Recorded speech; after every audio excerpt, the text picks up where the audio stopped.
She came to Red Creek with a name, a letter, and a promise. The name was hers. The letter belonged to a man she had never met. And the promise? The promise turned to dust the moment the train pulled away and she was left standing alone on that platform. No husband, no money, no way back. The whole town watched. Some of them whispered. Some of them laughed. But none of them moved to help her. Then a 6-year-old girl pushed through the crowd, pointed a small finger straight at Eliza Hartwell, and said the 4 words that changed everything. That's her. That's Mama. If you want to know what happened next, stay until the end. Hit that like button and drop your city in the comments so I can see how far this story has traveled. The train didn't slow down gently. It came into Red Creek the way everything came into Red Creek, hard and loud, throwing dust and noise ahead of it like a warning. The platform shuddered under the weight of it, and the handful of people waiting pressed back instinctively, shielding their faces from the grit that swirled up in the engine's wake. Eliza Hartwell stood near the rear of the last passenger car, gripping her suitcase handle with both hands. She had been gripping it for most of the past 3 days. Through Missouri, through Kansas, through stretches of land so flat and empty they didn't seem real, she had kept that same grip, fingers tight around the worn leather strap, knuckles fading in and out of pale. It was the only thing she had complete control over. Everything else, where she was going, what waited for her there, whether any of it was going to be what the letters promised, that she couldn't hold on to no matter how hard she tried. She was 31 years old, not young by frontier standards, not young by any standard, really, if you listened to the women who had written to her from back east with their delicate, pitying little notes after her mother died and left her with nothing but a rented room and a stack of unpaid bills. You should have married sooner, Eliza. You should have taken the Miller boy when he asked. It gets harder, you know. The older you get, the harder it gets. She knew. She knew it plenty. The conductor called out the stop, and Eliza stood, smoothed the front of her dress with one hand, and told herself to breathe. The dress was gray-blue, the color it had become after too many washes. It had been a deeper blue once, when she bought it, something close to the color of a clear November sky. Now it was just tired-looking, which, she supposed, matched her well enough. The car emptied around her. A family with 3 children tumbled into the aisle. A pair of men in work clothes grabbed their bags from the overhead shelf without looking at each other. Eliza waited until most of them had gone, then picked up her suitcase and followed. The platform was smaller than she'd imagined. She didn't know why she'd imagined anything specific. Thomas Greer's letters hadn't described much. They'd described him. 35. Owner of a modest but productive cattle operation north of town. No children. Widowed 2 years prior. He described himself as steady and serious, a man who believed in hard work and honest dealing. He wrote in a plain, careful hand that suggested he'd had some schooling but didn't think much of showing it off. The letters were not romantic. She had understood from the first one that he wasn't writing to court her in the traditional sense. He was writing because he needed a partner, and she was a practical woman, willing to be one. She had written back in the same spirit, practical. That's what she'd told herself on every leg of this journey. This is practical. This makes sense. A man who needs a wife, a woman who needs a home. There's nothing shameful about that. People have built whole lives on less. She stepped down onto the platform and looked around. The crowd was not large. Maybe 30 people, some meeting arrivals, some just watching the way people watch trains in small towns, because it was something to see. A couple of men in canvas jackets leaned against the depot wall. A woman in a pale bonnet clutched a basket to her chest. 2 boys chased each other around a stack of crates at the far end of the platform until someone's mother grabbed one of them by the collar. Eliza looked for Thomas Greer. She had a rough description from his last letter. Tall, brown hair going gray at the temples, usually wearing a dark coat. She turned slowly, scanning faces. No one stepped forward. She set her suitcase down beside her feet and waited. 5 minutes passed. Maybe 10. The other passengers from her car dispersed, found their people, climbed into wagons, disappeared down the main street. The platform thinned. The train's engine hissed and popped as it cooled, and the sound was the loneliest noise she'd heard in a long time. She picked up her suitcase and walked to the depot window. The man behind the glass was maybe 60, with a tobacco-stained mustache and the general air of someone who had seen too many people ask him questions he couldn't answer. "Excuse me," Eliza said. "I'm looking for a man named Thomas Greer. He was supposed to meet this train." The station master looked at her for a moment without speaking. Something shifted in his expression. Not quite pity, not quite something else. Recognition, maybe. "Greer," he said. "Yes. Thomas Greer. He has a cattle operation north of town." The man set down the paper he'd been holding. He pulled off his spectacles and rubbed the bridge of his nose, and that was when Eliza felt the first real cold spot open up in her chest. "Ma'am," he said slowly, "Thomas Greer left Red Creek about 3 weeks ago." She heard the words. She understood them individually. She just couldn't make them land in any order that made sense. "Left," she repeated. "Packed up what he could carry and went. Word is he had debts, but I couldn't tell you much more than that. He didn't exactly announce it." The station master put his spectacles back on and looked at her with the careful, measuring look of a man trying to gauge how badly he was about to ruin someone's day. "Were you coming to marry him?" The platform was not full anymore, but it wasn't empty either. There were still people close enough to hear. She was aware of them the way you become aware of everything at once when you want nothing more than to be invisible. "I was," she said. She kept her voice even. She was proud of that, afterward, that she kept her voice even. The station master didn't say anything else. There wasn't really anything to say. Eliza picked up her suitcase and walked away from the window. She found a bench at the far end of the platform and sat down. The wood was sun-warmed and rough under her palms. She set the suitcase between her feet and folded her hands in her lap and looked at the street beyond the platform's edge, the rutted main road of Red Creek, the storefronts with their painted signs, the horses tied to posts, the whole ordinary machinery of a town going about its day. She had $11.40. She'd spent the rest on the train ticket, on the 2 nights she'd needed a room during a transfer delay in Wichita, on a meal and a half because she'd been too nervous to eat much. $11.40 was not nothing, but it was not enough to get home on, not that home existed anymore exactly. The room she'd rented had been given up when she left. The few friends she had back east were the kind of friends who were kind in person and forgot about you by the following season. She was very, very far from anywhere she had ever known. She sat on that bench and let herself feel it for exactly 2 minutes. She counted them. She'd always found that useful, giving herself a fixed amount of time to feel something terrible and then deciding to stop. It didn't always work, but it was something to aim for. At the end of 2 minutes, she straightened her back and began to think. She needed work. That was the most immediate problem. Something that would earn her enough to rent a room and figure out the next step. She could cook, she could sew. She'd done alterations for a dress shop for 2 years before the owner's daughter came back from school and took the position. She had some nursing experience from caring for her mother through a long illness, the kind of practical knowledge that wasn't a formal credential but was real nonetheless. Those were things she could offer. What she could not afford to do was sit on this bench and feel sorry for herself. She stood up, picked up her suitcase, and turned around. That was when she noticed them. The 2 women standing near the depot entrance weren't trying very hard to pretend they weren't looking at her. They were in their 40s, both of them, wearing the kind of neat, confident clothes that said established in a way that didn't need words. One of them leaned toward the other and said something behind her hand. The other one pressed her lips together in that particular way that meant she was trying not to smile and wasn't trying very hard. Eliza had grown up around women like this. She knew the look. She kept her chin level and walked past them. "Awful long way to travel for nothing," one of them said. Not quite to Eliza, not quite not to her. She didn't stop. She didn't respond. She walked down the platform steps onto the main street of Red Creek and kept her eyes forward and told herself she was fine. She was fine. She was absolutely fine. She had been standing at the edge of the street for maybe 3 minutes, trying to decide which direction to walk first, when she heard the small sound behind her.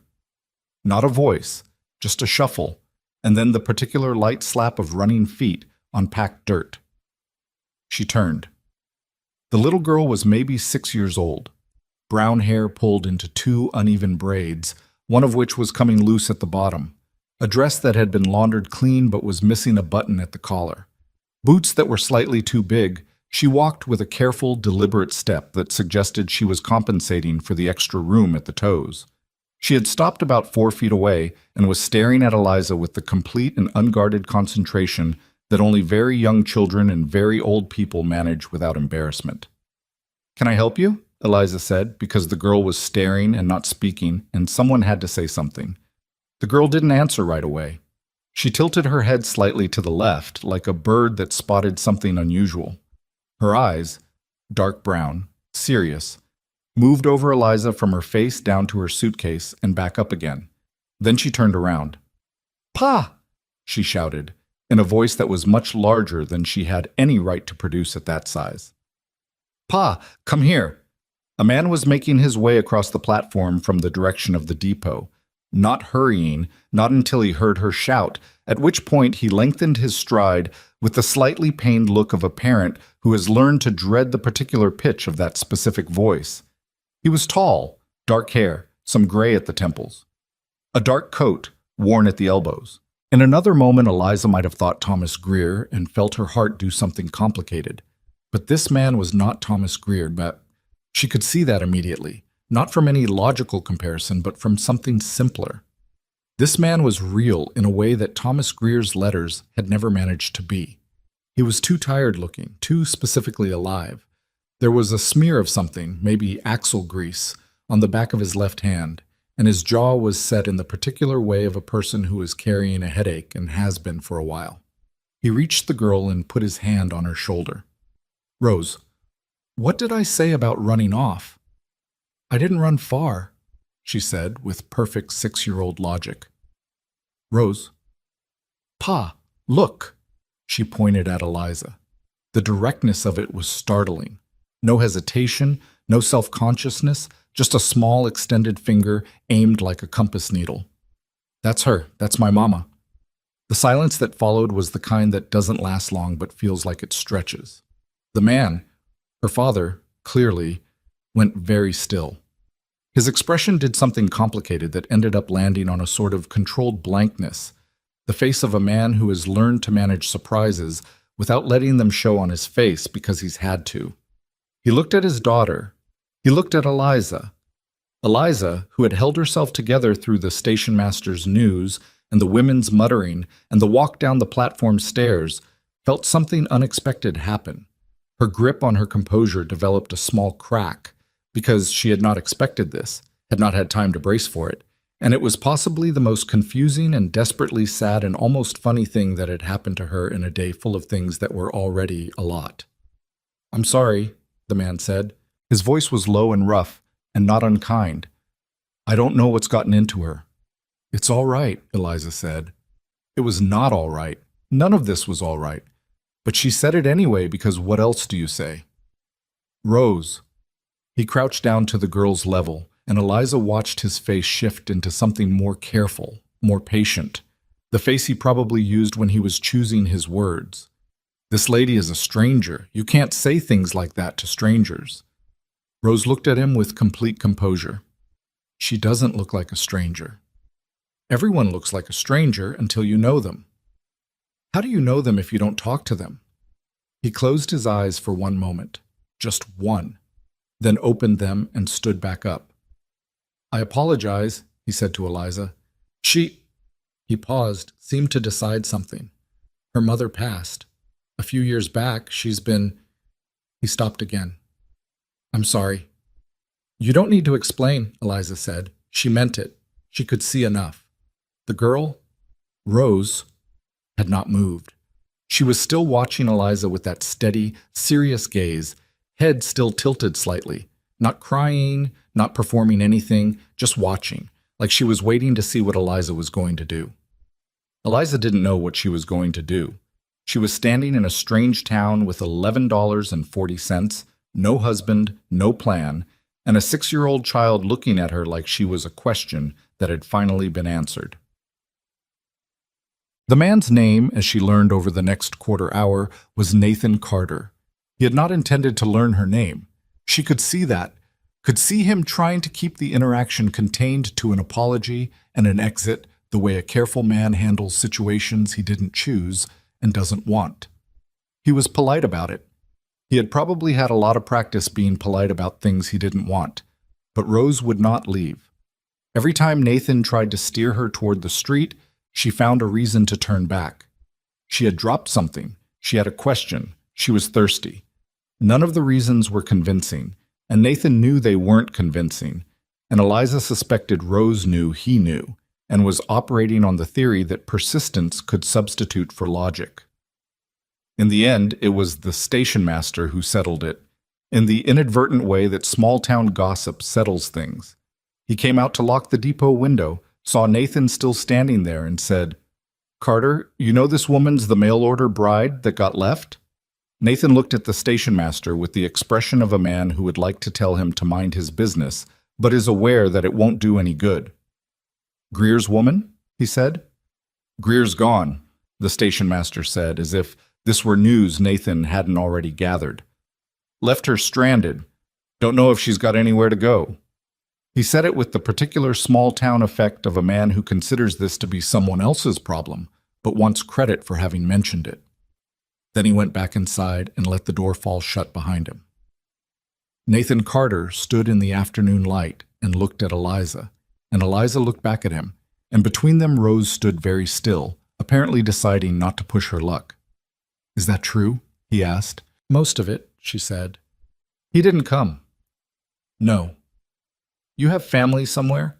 Someone who can wire you money for a ticket back?" She considered, briefly, lying, then decided it wasn't worth it. "No." He rubbed the back of his neck, that gesture men make when they're working through something they'd rather not be working through. He looked at Rose, who looked back at him with an expression of perfect, angelic patience that was almost certainly calculated. "Do you have a place to stay tonight?" he asked. "Not yet. There's a boarding house on Mercer Street. Widow Pruitt runs it. It's not—" He seemed to think better of whatever he was about to say about it. "It's clean. She's reasonable." "Thank you," Eliza said. She picked up her suitcase. "I'll find it." She walked 3 steps. "Mama," Rose said, not loudly, just conversationally, the way you'd say a word you'd been practicing and wanted to try out in a real sentence. Eliza stopped. She didn't turn around right away. She took 1 breath. Then she turned. The girl was looking at her with those dark, serious eyes, and her expression was not desperate, not manipulative, not even particularly sad. It was something simpler than any of those things. She was looking at Eliza the way you look at something you've been hoping for so long you've almost stopped believing it exists. Nathan looked like he wanted to disappear into the ground. "Rose," he said, and his voice had gone quieter. "She could eat supper with us," Rose said. Still conversational, still perfectly calm. "Rose, this woman doesn't want to. You always say we should help people who need it." The silence that followed had a particular texture to it. Nathan Carter stared at the top of his daughter's head like a man confronting something he has said that has now been turned against him, and finding he cannot argue with it because it is true, and he was the one who said it. He looked up at Eliza. She should have said no. The sensible thing, the cautious thing, the thing that made sense for a woman in her position who didn't know anyone and shouldn't be trusting strangers, was to say, "No, thank you," and find the boarding house on Mercer Street and spend the evening counting her remaining money and writing letters to people who probably wouldn't write back. "I don't want to be any trouble," she said. "You won't be," Rose said promptly, before her father could respond. Nathan Carter let out a short, barely audible sound that might have been a laugh if he'd let it go further. He pressed his mouth flat and looked away for a moment at something across the street, then looked back. "Supper's at 6, he said. "It's just the 2 of us." "There's plenty. Os." The Carter Ranch was 4 miles north of town. Nathan didn't talk much on the drive out, and Eliza didn't push it. She sat in the back of the wagon with Rose, who had apparently exhausted her conversation at the train platform and was now perfectly content to sit quietly and watch the landscape go by. The land out here was different from anything Eliza had seen. Not beautiful in a soft way, but arresting in the way of things that don't care whether you find them beautiful or not. Grass in every shade between gold and brown, running flat to the horizon. A wide, empty sky turning toward orange at the far edge. "What's in your suitcase?" Rose asked. "Clothes," Eliza said. Some books. A few other things. What kind of books? Some of them are stories. One of them is about plants. Different plants and what they're good for. Rose considered this. What are plants good for? Lots of things. Some of them can help when people are sick. My mother was sick, Rose said. The way she said it wasn't dramatic. It was just a fact, delivered the same way she might tell you what she had for breakfast. I know, Eliza said. I'm sorry. Rose looked at her without blinking. Pa doesn't like to talk about it. That's all right. People are different about those things. Are you sad about things you don't talk about? Eliza thought about the $11 in her suitcase, the train ticket stub, the stack of letters from Thomas Greer that she'd bundled with twine because she hadn't been able to throw them away, even though she should probably throw them away now. Yes, she said, everyone is. Rose seemed to find this satisfying. She leaned back against the side of the wagon and watched the road. The house was larger than Eliza expected and emptier than anything that size should be. Not dirty. Nathan Carter clearly made some effort at order. But there was a particular kind of emptiness that has nothing to do with cleanliness. It was in the way the main room was furnished. Functional? All of it functional. Nothing placed for comfort or pleasure. A table, chairs, a cook stove, shelves. Everything had its use and nothing had anything else. The kitchen was cold. Nothing started for supper. Nathan came in behind her, saw the same thing she saw, and she watched his face do something brief and quietly defeated. The face of a man who has been meaning to start supper and keeps forgetting because there's too much else. I can cook, Eliza said. He started to say something that might have been an objection. It's something I'm actually good at, she said, and you probably have work to finish before dark. He looked at her for a moment. Then he said, There's venison in the cold box. Potatoes on the shelf. That's enough, she said. He went back outside. Rose materialized at Eliza's elbow with the sudden appearance of a child who has been waiting just out of sight. Can I help? Do you know where the salt is? On the second shelf. Then yes, you can help. Supper was not a polished affair. The venison was a little tough, and Eliza had slightly misjudged the amount of pepper, and Rose knocked over her water cup and soaked the edge of the table, and Nathan righted it and mopped it up with his sleeve because there was nothing else close at hand and said nothing about it one way or the other. But it was warm. That was the thing Eliza noticed most. The kitchen was warm, and there was food on the table, and a child was chattering about something she'd seen near the creek that morning, some kind of bird with a red spot on its wing, and for a few minutes the emptiness that lived in the corners of the room retreated a little. Nathan ate more than she expected. Men who lived alone often forgot to eat properly, she'd found, or they forgot to notice whether food was any good. He didn't say anything about the meal, but he had 2 helpings, and she counted that. Afterward, while Rose was being sent to wash up, Nathan stood in the kitchen with a cup of coffee and looked at Eliza and said, You're not what I expected. What did you expect? He thought about it. Someone more... He stopped, started again. A lot of the women who come out here as mail-order brides, it doesn't always go well. For them. The town's seen a few. And they usually leave, one way or another. I'd like to stay, she said. Not here. I don't mean here. I mean Red Creek. I need work. I'm good at several things, and I'm willing to do whatever's available. She paused. If you know of anything, or anyone who might need someone. He looked into his coffee. I'll think on it. That's all I'm asking.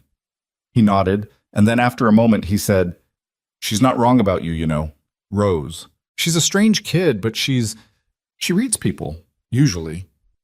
Eliza didn't know what to say to that. I'll take you back to town, he said, before it gets full dark. She slept that night in a narrow room at the Widow Pruitt's boarding house, on a mattress that dipped in the middle and smelled faintly of cedar. She lay awake for a long time looking at the ceiling, going over the day the way you go over something that feels too large and strange to have actually happened. The train platform. The station master's face. The 2 women with their pressed lips and their careful cruelty. The little girl pointing. That's her. That's my mama. Eliza was not a woman who cried easily. She hadn't cried when she read Thomas Greer's letters, and she hadn't cried on the train, and she hadn't cried on the platform when she understood what had happened. She cried a little now. Not from despair exactly, from something harder to name than that. The particular exhaustion of a person who has been holding everything in one place through an act of sustained will and finally lets it down. She let herself have it for a while, and then she stopped. She counted her money again in the dark, by feel. $11.40. She went through what she knew how to do. She thought about Nathan Carter's kitchen and the way the emptiness in that house was the kind that had been building for years. She thought about Rose. She was still thinking about Rose when she finally fell asleep. Outside the Widow Pruitt's windows, Red Creek settled into the specific quiet of a frontier town at night. Horses shifting in their stalls, a door somewhere banging in the wind, the vast, empty dark of the plains pressing in from all sides. Eliza Hartwell had arrived with a name, a letter, and a promise. The promise was gone, but she was still here. She was at Widow Pruitt's for 4 days before the money started to feel thin.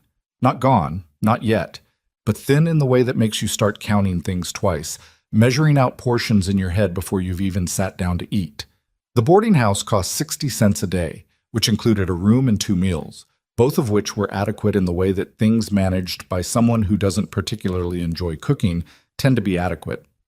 The biscuits were dense. The soup was salt and not much else. Eliza ate everything on her plate and said thank you every time. On the second morning, she walked the length of Red Creek's main street, which didn't take long. It was a town of maybe 300 people, a general store, a livery, a barber, a bank that looked newer than everything around it, 2 saloons, a seamstress's shop, a doctor's office with dark windows. She stopped at the seamstress's shop first because it was the most obvious fit, knocked, and waited. The woman who opened the door was small and sharp-featured, somewhere around 50. She looked Eliza over with the economy of someone who has spent decades measuring people for clothes and has learned to assess them quickly. "I'm looking for work," Eliza said. "I do alterations, repairs, some dressmaking. I've done it professionally." "Where?" "Ohio, a shop called Heller's on the east side of Columbus." The woman, she gave her name as Mrs. Aldridge, leaned against the doorframe. "I've got my niece coming in 3 weeks to help through summer. Don't need anyone until fall at earliest." "Is there any chance of piecework in the meantime? Just repairs? Anything you don't have time for?" Mrs. Aldridge studied her a moment longer. "You the bride that got left at the station?" Eliza kept her expression level. "I am."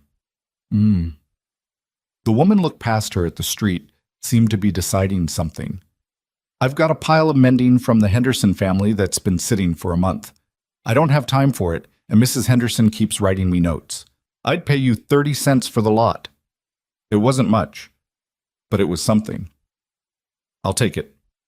She spent that afternoon at the small table in her room at Widow Pruitt's with the Hendersons' mending spread across the bed, working by the light from the window. 3 pairs of trousers needing patching at the knees, a dress with a torn seam at the bodice, a boy's shirt missing both its cuff buttons. The work was familiar in the way that old habits are familiar. Her hands remembered what her mind didn't have to think about, and she was grateful for that. For a few hours, she didn't have to think about anything else. She was on the 3rd pair of trousers when a knock came at her door. She opened it, expecting Widow Pruitt with some house rule she'd inadvertently broken, and found Rose Carter instead. The girl was standing in the hallway with her coat buttoned wrong. 2 of the buttons had been done in the wrong holes, leaving the collar uneven, and a look on her face that was trying very hard to seem casual and was not quite managing it. "How did you get here?" Eliza said. "Pa's at the feed store." Rose looked at the mending spread across the bed. "Are you fixing those?" "I am." "Your buttons are straight." Rose looked down at her own coat, considered the state of it without any apparent distress, then looked back up. "Can you fix mine?" Eliza stepped back from the door. Rose came in and stood still while Eliza undid the buttons and redid them correctly, and during this process said nothing, which was unusual enough that Eliza glanced at her face once to check. The girl was looking at the trousers on the bed. "Pa said you're looking for work," Rose said. "I am." "He said you're good at cooking." "I like to think so." "Our house doesn't have good cooking." She said it the same way she said everything, not complaining, just reporting. Pa burns things. A lot of people do. He burned a whole pot of beans last winter. The pot was black for weeks. Eliza finished the last button and smoothed the collar down. There. That's better. Rose looked down, then back up. He needs someone to cook, she said, and clean, and fix things. He just doesn't know how to ask. Rose, Eliza kept her voice gentle. Your father has been perfectly polite to me. He doesn't owe me anything. I didn't say owe. Rose picked up one of the spools of thread from the table and turned it over in her fingers. I'm just saying what's true. Eliza looked at this child, this serious, careful, too old for six child, and felt something move in her chest that she didn't have a clean name for. Does your father know you're here? She asked. Rose set the spool down. He knows I came to Widow Pruitt's. He said 10 minutes. She paused. That was maybe 15 minutes ago. Nathan came to collect her 5 minutes after that. He knocked at the open door, saw Rose sitting on the edge of Eliza's bed, examining the mending with the concentration of a small inspector, and his face did the thing it seemed to do a lot. That controlled, patient exasperation of a man who has accepted that his daughter operates outside of normal predictability. She bother you? He said. Not at all, Eliza said. She kept me company. He looked at the mending on the bed. You found work. A little. Mrs. Aldridge had some pieces. I'm hoping there's more around town. He nodded, slow. He was wearing the same dark coat from the train platform. She was beginning to think he might own 2 coats, maybe, and this was the better one. His hat was in his hands, turning slowly in the way that men's hats turn when the man wearing them is working through something. I talked to a few people, he said, about work. He seemed slightly uncomfortable about having done this, as if it implied more involvement in her situation than he'd intended. Ruth Mackay over on the east side does laundry for half the town, but her back's been giving her trouble. She might take on help, and Doc Harmon's been wanting someone to clean his office and keep it in order. He's not very organized. Eliza set down her needle. Thank you. You didn't need to do that. Rose asked me to. They both looked at Rose, who was examining the bodice seam of Mrs. Henderson's dress and appeared completely absorbed in it. Of course she did, Eliza said. Something in Nathan's face shifted. Not quite a smile, but the territory just before one. It passed quickly.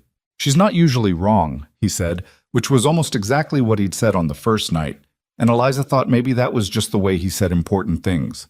Twice, so they could be sure they'd landed. She called on Ruth Mackay the next morning.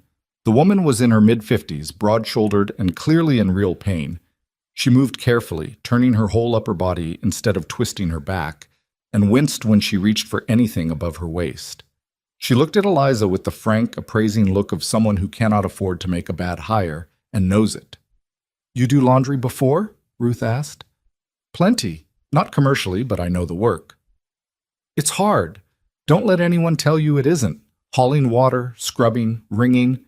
My back went out from 30 years of it. I'm not afraid of hard work.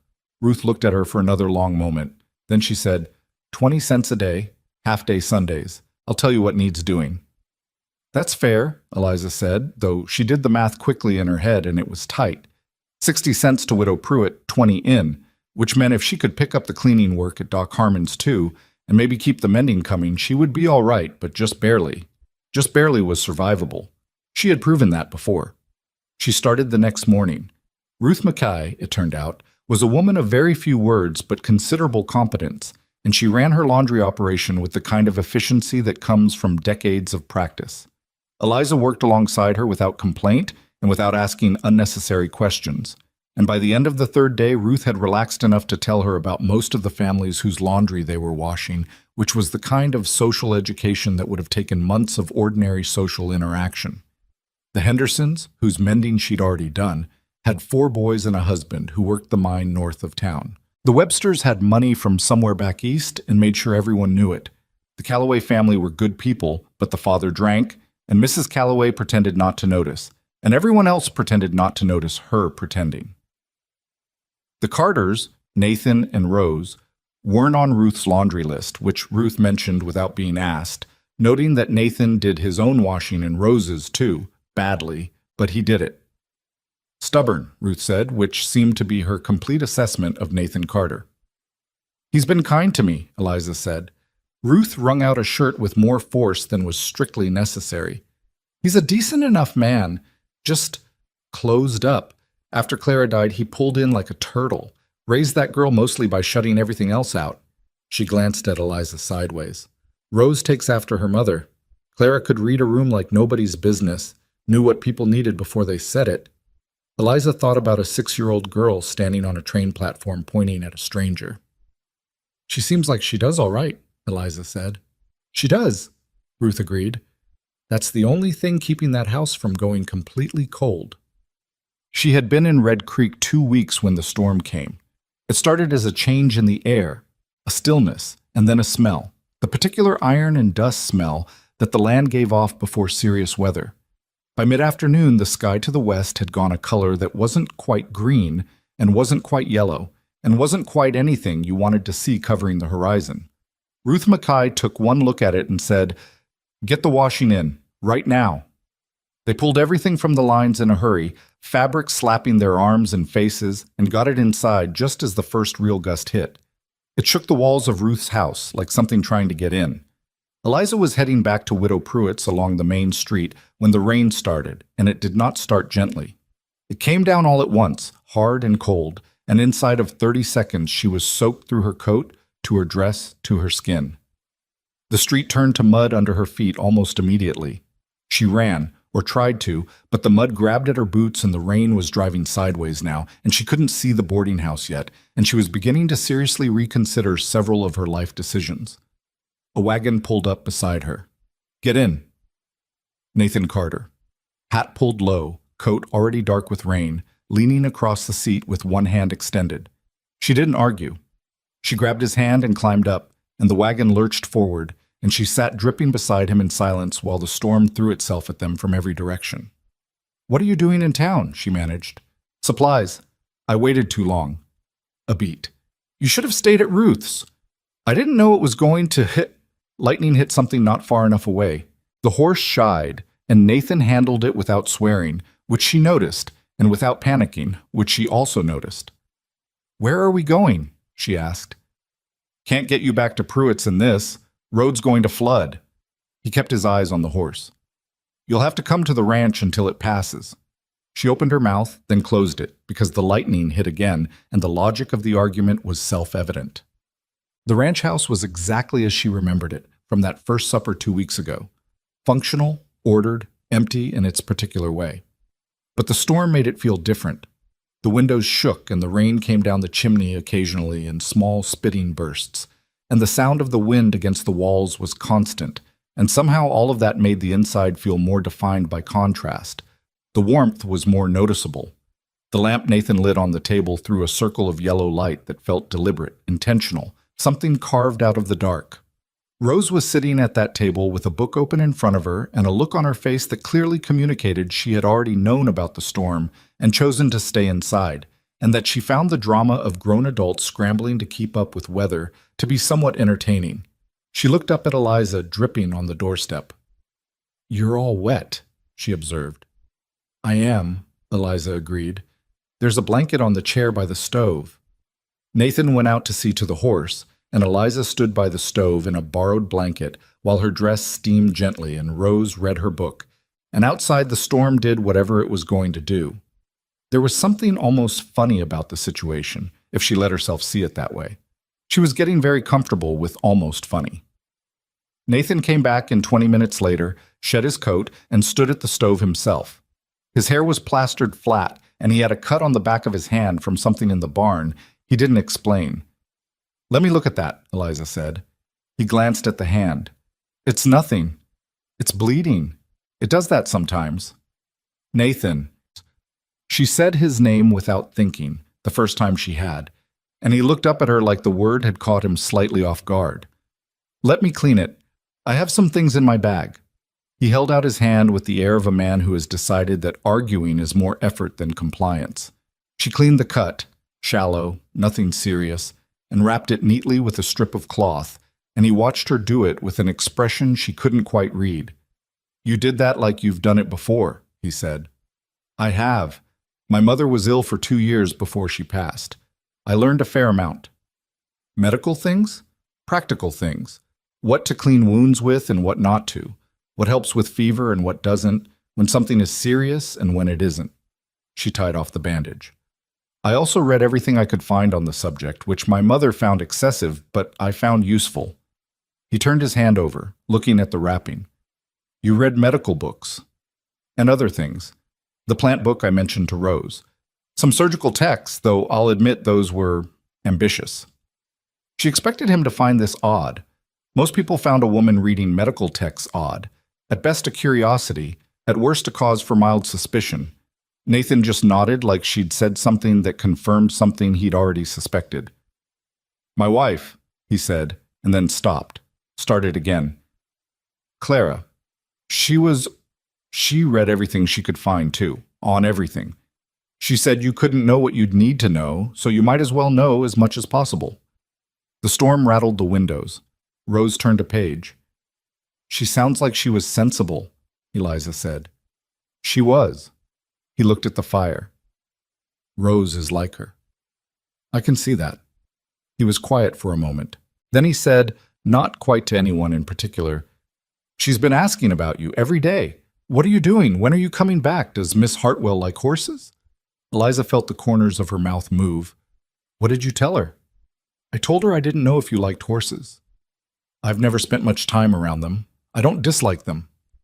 "That's what I thought." Another silence, but a different kind than the ones before. More settled, less like something that needed to be filled. She ended up staying the night. The storm didn't clear until past midnight, and the road was mud soup, and Nathan said with blunt practicality that he had a spare room and she was welcome to it. The spare room had a narrow bed and a window that looked out at the dark shapes of the barn and the paddock, and the rain on the roof made a sound that was almost peaceful once the lightning had moved on. She lay awake again, but differently than at Widow Pruitt's. Here the darkness felt less final, somehow. In the morning, she made breakfast.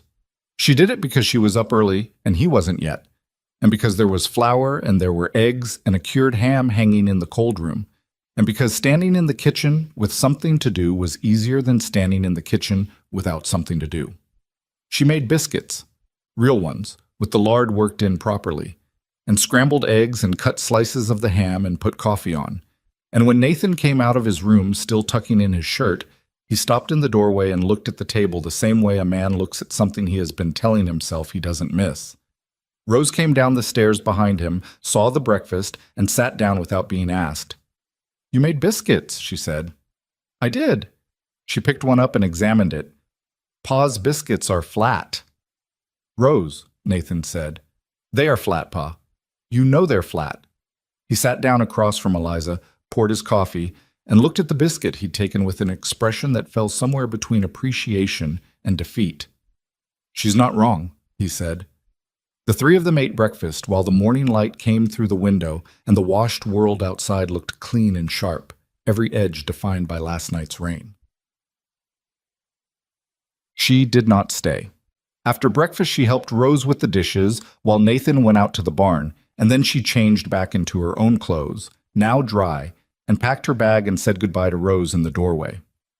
"You have to go?" Rose said. "I have work at Ruth Mackay's this morning." Rose looked at her shoes. "You could come back for supper." "Rose, it's just supper." Eliza crouched down, which put her at eye level with the girl. Rose was not going to look at her for a moment, and then she did, and her face was as controlled as ever, but something around the edges was less controlled than usual. "I'm not going anywhere," Eliza said. "I'm going to be in Red Creek for a while. You can see me." "But not every day." "Not every day." "No." Rose pressed her lips together, the same expression she'd seen on Nathan's face, and it was startling how clearly inherited it was. "Okay," she said, not happy about it, but okay. Nathan walked her back to town in the wagon. They didn't talk much. The road was bad, and he was concentrating on picking the way through the worst of the mud. But halfway there, he said, without preamble, "She hasn't let anyone get that close since Clara. Not one person. Eliza didn't know what to say. I'm not saying that to make you feel responsible for anything, he said quickly, the way people say things they've been carefully wording in their heads. I don't know why she decided it was you exactly. I've thought about it, and I don't have a good explanation. Maybe she doesn't need one, Eliza said. She's 6, she decided. He thought about that. Yeah. And maybe being an adult makes us think that kind of thing needs explaining when it doesn't. He glanced at her sideways. She was looking at the road. Maybe, he said. The weeks that followed were not dramatic. That was what she would remember about them later, that they were not dramatic. They were just days, accumulating one after another, each one slightly more familiar than the last. She worked at Ruth Mackay's every morning. She started at Doc Harmon's 2 afternoons a week, organizing his catastrophic filing system and cleaning a space that had clearly not had a proper cleaning since some time in the previous administration. Harmon was disorganized and distracted, and occasionally brilliant in the offhand way of men who are too interested in the interesting parts of their work to bother with the surrounding structure. And Eliza got along with him well enough because she didn't need him to be tidy, just needed him to let her make things tidy around him. She ate supper at the Carter Ranch twice a week, then 3 times. The first time it became 3 times, she registered it herself, counted it, and waited to see whether Nathan would say anything. He didn't. Rose, for her part, treated Eliza's presence at the table as something that had always been true and therefore required no comment. She taught Rose to properly mend a seam, which took 4 sessions and considerable patience, because Rose kept wanting to talk about the plants in Eliza's book instead of attending to the needle. She showed Nathan twice how to clean a wound properly because he had a talent for acquiring them and an equal talent for ignoring them until they became problems. He submitted to this instruction with the air of a man who doesn't see the necessity but recognizes he's lost the argument. She moved out of Widow Pruitt's boarding house and into a room she rented from Doc Harmon's neighbor, a widow named Mrs. Calvert, who had more space than she needed and charged less than Pruitt. The room was larger and had 2 windows, and she felt, in a way she was careful not to examine too closely, that she was beginning to occupy it rather than just sleeping in it. Red Creek slowly stopped looking at her like she was something temporary. Not everyone. Mrs. Webster of the East Side Money remained pointedly polite in the specific way that well-dressed women use politeness as a weapon. A man at the general store called her that Greer woman once, which made her jaw tighten. There were still whispers sometimes, in the particular frequency that she was supposed to have here, but Ruth Mackay started calling her Eliza instead of Miss Hartwell. Doc Harmon offered her opinions on his more difficult cases with the air of someone who has learned they're worth asking, and one afternoon when a rancher's wife came in with a feverish child and Harmon was out on a call, Eliza sat the woman down and talked her through what to do and what to watch for, and the woman left calmer than she'd arrived, and 2 days later she stopped Eliza on the street and said thank you. Small things. But they added up the way small things do.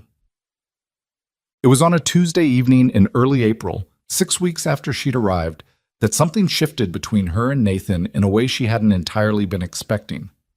Rose had fallen asleep on the settee after supper, which happened sometimes when she'd had a long day. She would simply stop in the middle of whatever she was doing, lie down, and be deeply unconscious within minutes, with the completeness of a child who hasn't yet learned to make sleep difficult. Nathan had carried her upstairs, and when he came back down, instead of doing the thing he usually did, saying goodnight and going out to check on the animals, which was his signal that the evening was ending, he sat down across from Eliza at the table. She was reading the letter. She'd been reading it most evenings, which was a habit she would have been embarrassed about if anyone had known. Thomas Greer's last letter, the one that had told her to come, that the arrangements were made and he would be there to meet the train. She read it not because she missed Thomas Greer, who she had never met and who had apparently thought nothing of abandoning a woman he'd written to for 6 months. She read it because she was trying to understand what she'd been thinking, what she'd been hoping for. Whether the woman who had bought that train ticket was someone she could have told if she'd met her on the street. This isn't the story you think it is. She looked up and Nathan was watching her. "Letter from home?" he asked. "From no one," she said. Then, "It's from Thomas Greer, the last one he sent." He didn't say anything right away. He turned his coffee cup in his hands, back and forth, and looked at the table. "Are you angry at him?" he said finally. She thought about it honestly. "I was, for a while. Now mostly I think—" She folded the letter carefully along its creases. "I think he did me a favor, and I'd rather not be too grateful about it because of what it cost to get there." Nathan looked at her. "He still should have written, instead of just leaving." "Yes, he should have. That's not a small thing, leaving someone to—" He stopped himself. "I just mean, what he did wasn't right." "No," Eliza said, "it wasn't." She put the letter away in her bag. Outside, the night was clear for once, no wind, and the silence from the plains was the big kind, the kind that goes on forever. "I don't regret coming," she said. Not to him exactly. More to the table, to the room, to whatever she'd been working out over 6 weeks of this strange and accidental life she'd stumbled into. "I thought I would. I thought I'd regret it every day." "Do you?" "No." She looked at him directly. "There's a lot here worth not regretting." Nathan held her gaze for a moment. Then he looked away, at the window, at the dark. "Good," he said. It was a simple word, a small word. But the way he said it was not small, and she thought he knew she knew that, and neither of them said anything else about it. And she put on her coat and he walked her to the door and said good night in his normal way, and she went back to her rented room at Mrs. Calvert's house and lay in bed looking at the ceiling. She did not read the letter again that night. She put it in the bottom of her suitcase, under the plant book, under the spare dress, and she left it there. The first sign was a child Eliza didn't know. She saw him on a Wednesday morning in early May, being carried across the main street by his father, a miner named Potts, according to Ruth, who knew everyone by their laundry.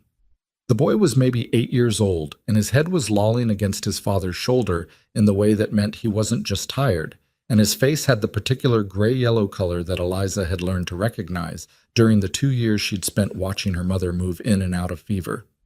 She stopped on the sidewalk and watched them go toward Doc Harmon's office, and she felt something tighten in her chest that she couldn't immediately explain. She mentioned it to Harmon that afternoon when she came in to file. "Potts boy," Harmon said, not looking up from the paper he was writing on. "High fever. Came on fast. Probably nothing. Kids run fevers." "His color was off," she said. "Not just fever off, something else." Harmon looked up at her over his spectacles. He was a man in his 60s, with the careful, slightly weary face of someone who has seen a great deal and learned that most of it doesn't require alarm. "You get a close look?" "From across the street, but the way his father was carrying him—" "Eliza." He said her name the way people say it when they mean, "I appreciate your concern, and I am dismissing it." "I'll keep an eye on the boy. Don't borrow trouble." She let it go. Harmon was the doctor, and she was the woman who filed his papers and cleaned his office. She knew the limits of what her knowledge was worth to someone with a credential and 30 years of practice. 3 days later, 2 more children were sick. By the following week, it was 7. The pattern was always the same. Fever first, high and fast, then the cough, then the color change, then the child going quiet in the way that was worse than crying. Harmon worked through it steadily and without showing his concern, but she could see it in him, in the way he stopped making his usual sardonic comments about the disorder of his files, in the way he started coming in earlier and leaving later, in the way he asked her one afternoon with his back to her whether she had ever seen anything like it.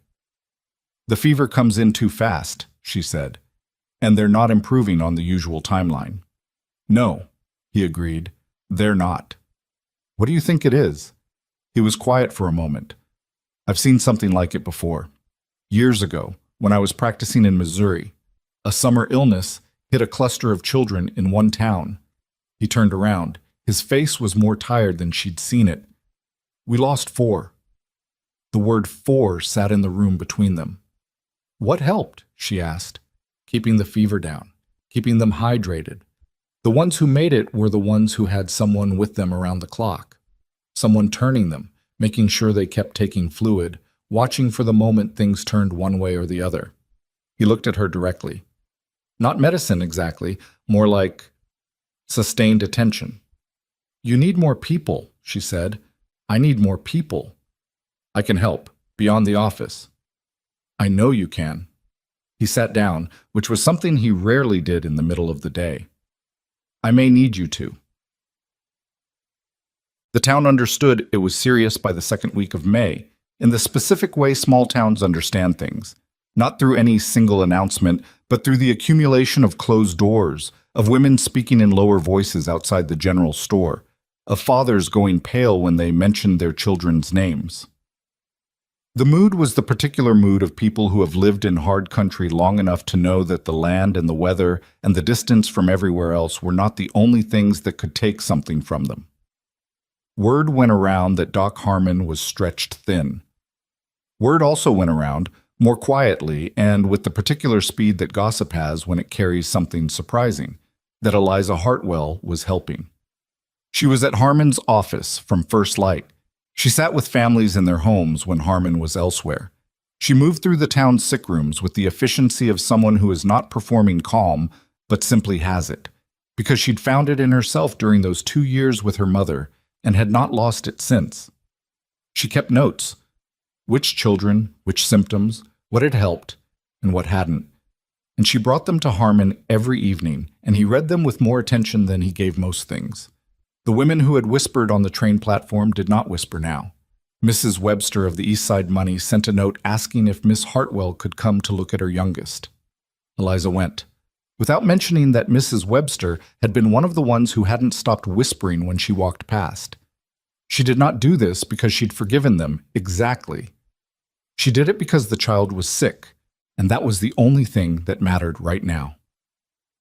Dort. Nathan noticed the change in her before she noticed it herself. He came to town on a Thursday to pick up feed and found her coming out of the Calloway house with her sleeves rolled to the elbow and her hair come half loose from its pins and a look on her face that was concentrated in the specific way of someone who is solving a problem and hasn't finished solving it yet. He pulled the wagon up alongside her. You've been doing this all week, he said. Someone has to. Harmon's the doctor. Harmon can't be everywhere. She pushed a loose strand of hair back from her face. The Calloway girl is better. Her fever broke last night. She said it the way you say something that you've been holding your breath about. I think she's going to be all right. Nathan looked at her for a long moment. How much are you sleeping? Enough? Eliza? I'm fine. She said it the way she had said it's all right that first day on the platform. Not because it was entirely true, but because it was the only useful thing to say. How's Rose? His expression did something at the question.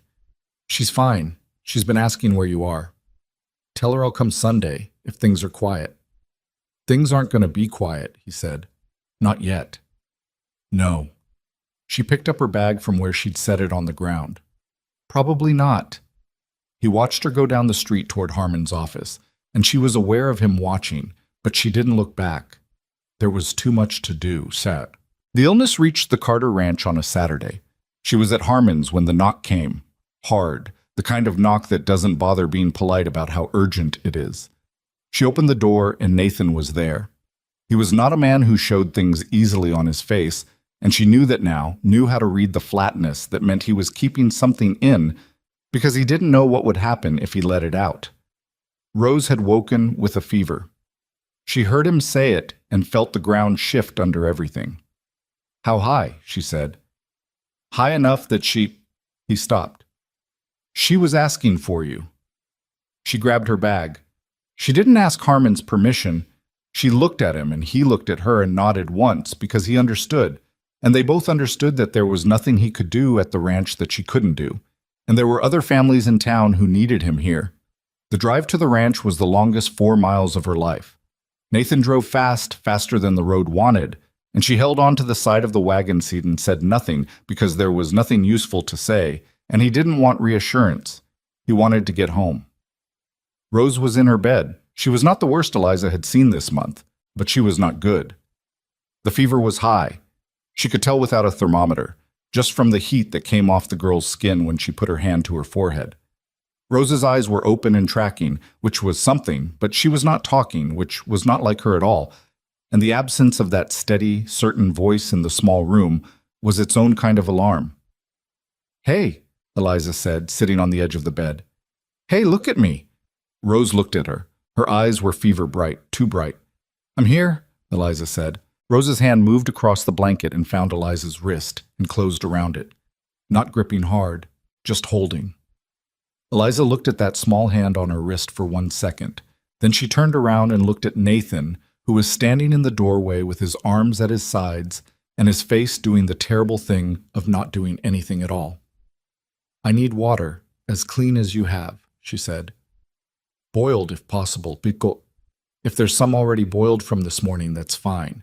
And the willow bark I know you keep in the kitchen because I put it there. And clean cloth, as much as you have." He was already moving before she finished. She did not leave that room for most of the next 20 hours. She brought the fever down with cool compresses. Not cold. She'd learned that cold was worse. Cool was better, steady and patient. She made Rose drink, a little at a time, more times than she could count. She talked to her, read to her from the plant book because it was the one Rose had always wanted her to read from, even when she was half asleep and couldn't follow the words. She turned her and repositioned her and kept the blankets at the right weight for what the fever needed in each hour. Nathan stayed. That was what she noticed, in the margins of everything she was doing. He stayed in the house, not hovering in the doorway all night, because she told him he should sleep and he'd gone to his room for a few hours around midnight, but she knew he wasn't really sleeping. She could hear him. He came back at 3 in the morning and sat in the chair against the far wall, and she let him because it was his daughter and the chair was far enough back not to be in her way. He didn't say much. Every now and then he'd ask quietly, "Is she still the same?" Eliza would say, or, "The fever came down a little." Or once, around 4 in the morning, when Rose had started coughing badly, and she'd had to hold her upright and work her through it. "It's okay. This is okay. This means it's moving." He trusted her on that. He didn't know if she was right, and she didn't know with complete certainty herself, but he trusted her, and she understood what it cost him to do that, to sit in that chair and put his daughter's life in someone else's hands, because those were the only hands available, and he had to trust them. Dawn came the way dawn comes after bad nights.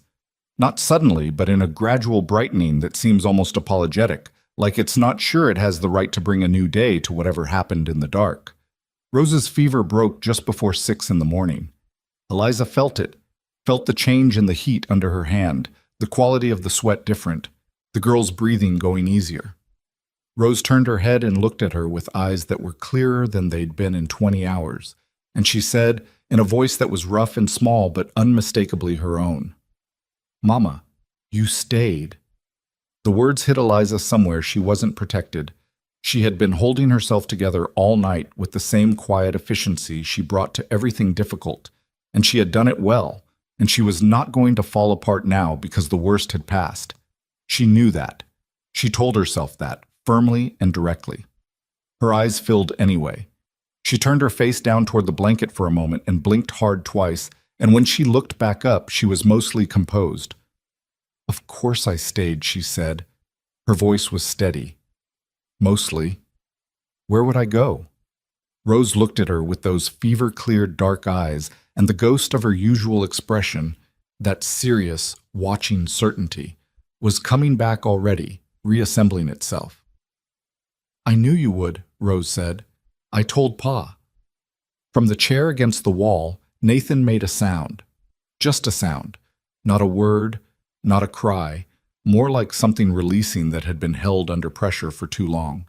Eliza didn't look at him right away. She kept her eyes on Rose, smoothed the blanket, said, "You should sleep more. You're going to be tired for a while." "Will you stay?" "I'll stay until you're better. Yes." Rose closed her eyes, and within 2 minutes she was asleep. The real sleep this time. The deep, even breathing of a fever broken, not the shallow, restless sleep of the night before. Eliza sat on the edge of the bed for another moment, her hand still on the blanket. Then she stood and turned around. Nathan was standing now, not in the chair. He was in the middle of the room, and his face had the look of a man who has been through a fight and come out the other side and hasn't processed yet what that means. His eyes were red at the edges. He had not cried. She didn't think he had, but it had been close. "She's going to be fine," Eliza said. He nodded. He looked like he didn't trust his voice. "Nathan." She said it the same way she'd said it that night she bandaged his hand, without thinking, just his name, direct. "She's going to be fine. Her fever broke clean. She's sleeping right." He nodded again. Then he said roughly, "I didn't know what to do. When I got there and I didn't know what to do, and all I could think was—" He stopped. "You came and got me," she said. "That was the right thing." "That's not enough." "Nathan, it was enough. You did the right thing." He looked at the floor. A long moment passed. When he looked back up, some of the rawness had pulled back behind his face. Not gone, but managed, the way he managed things. "Thank you," he said. And it was the way he said things that mattered. Twice, before, when he told her Rose wasn't wrong about her. This was once, but it was the kind of once that was bigger than most things said twice. "Don't thank me," she said. "Just let her sleep." She stayed 3 days. There was no real discussion about it. Rose needed watching, and Nathan needed to work the ranch, which didn't stop itself for illness any more than it stopped itself for anything else. Eliza slept in the spare room, the same one she'd slept in during the storm. And by the second day, Rose was sitting up and eating broth and asking questions about the plants in the book and complaining mildly that the broth didn't have enough salt. "It has enough salt," Eliza said. "Pa puts more salt." "Pa burns his biscuits." Rose considered this and accepted the logic. Nathan ate supper with them both evenings, and on the second evening Rose fell asleep at the table before she'd finished eating, which she would have been mortified by if she'd been awake. And Nathan carried her up to bed. And when he came back down, Eliza was washing the bowls, and he stood in the kitchen and said, "I talked to Harmon yesterday. He said you've been the one keeping half the town's children alive this past 2 weeks. That's an overstatement." He didn't seem to think so. She scrubbed a bowl and didn't say anything. "You didn't have to do that," Nathan said. "These people—" He paused. "Some of them weren't kind to you when you came. Their children didn't do anything to me." He was quiet. She could feel him watching her, the particular quality of his attention, which was not like other people's attention. It was steady and patient, and it didn't ask for anything back, which she had found, over these months, to be a rarer thing than it should be.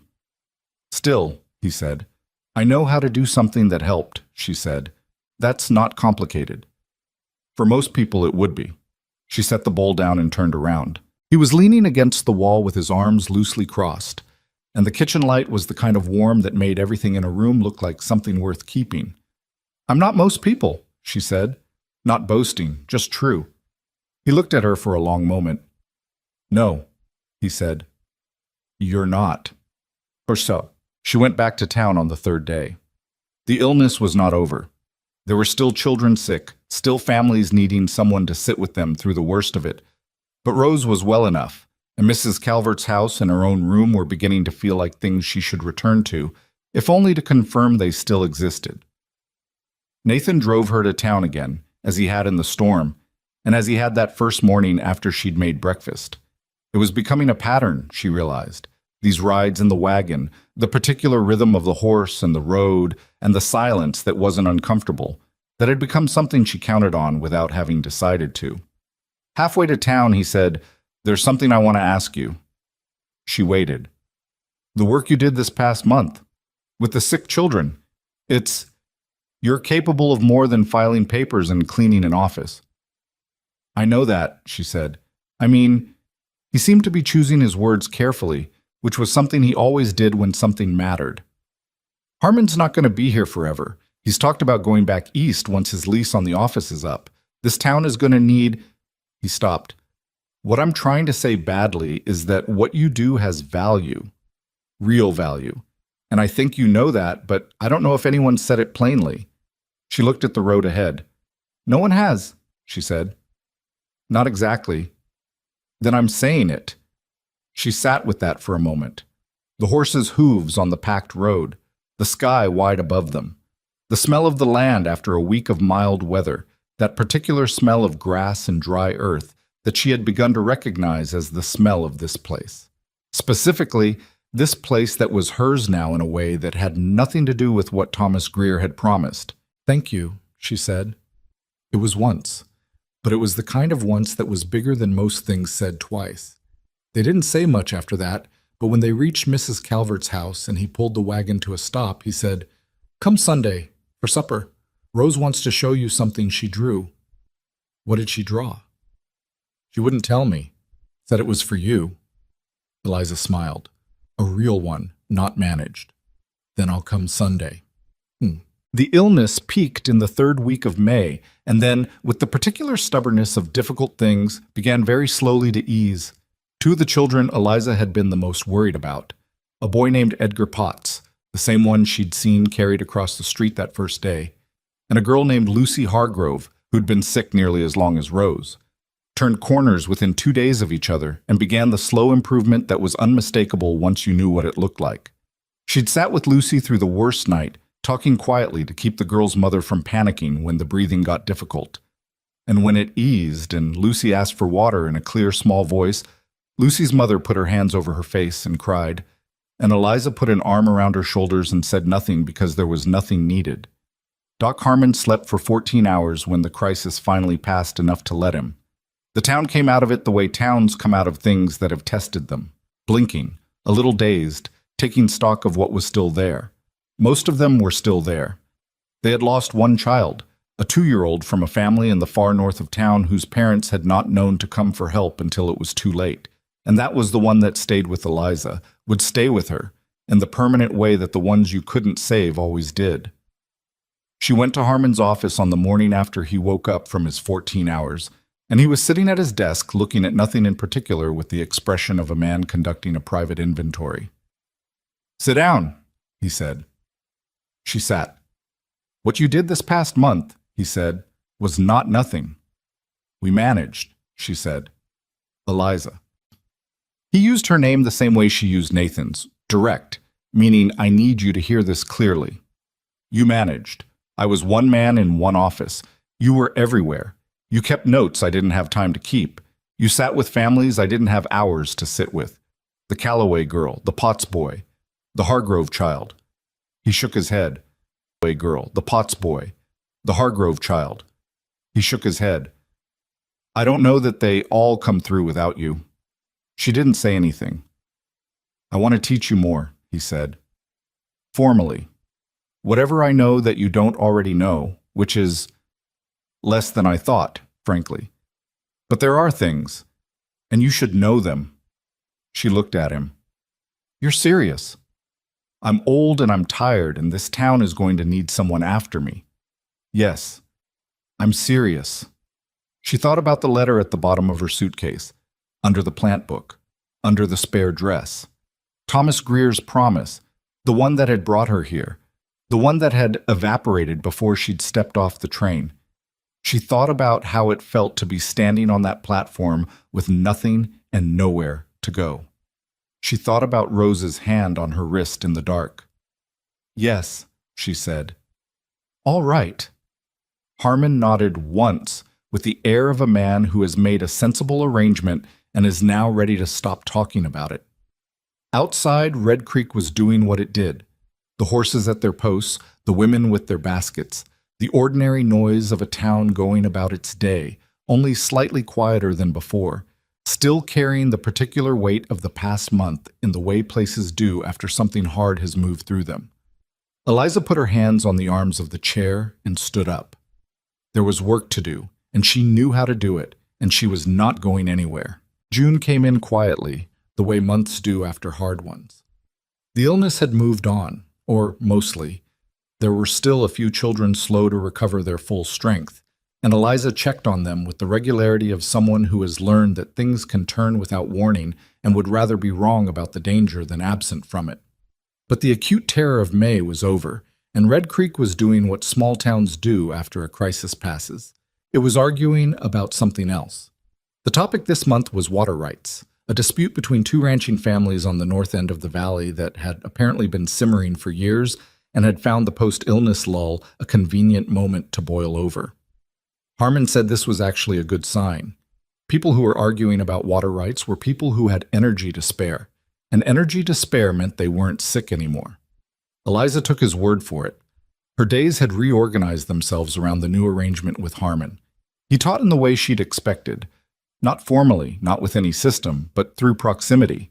He would be examining a patient and she would be in the room, and he would speak aloud his reasoning, not to her exactly but where she could hear it, and she would listen and file it next to what she already knew and see what fit and what didn't. He lent her books.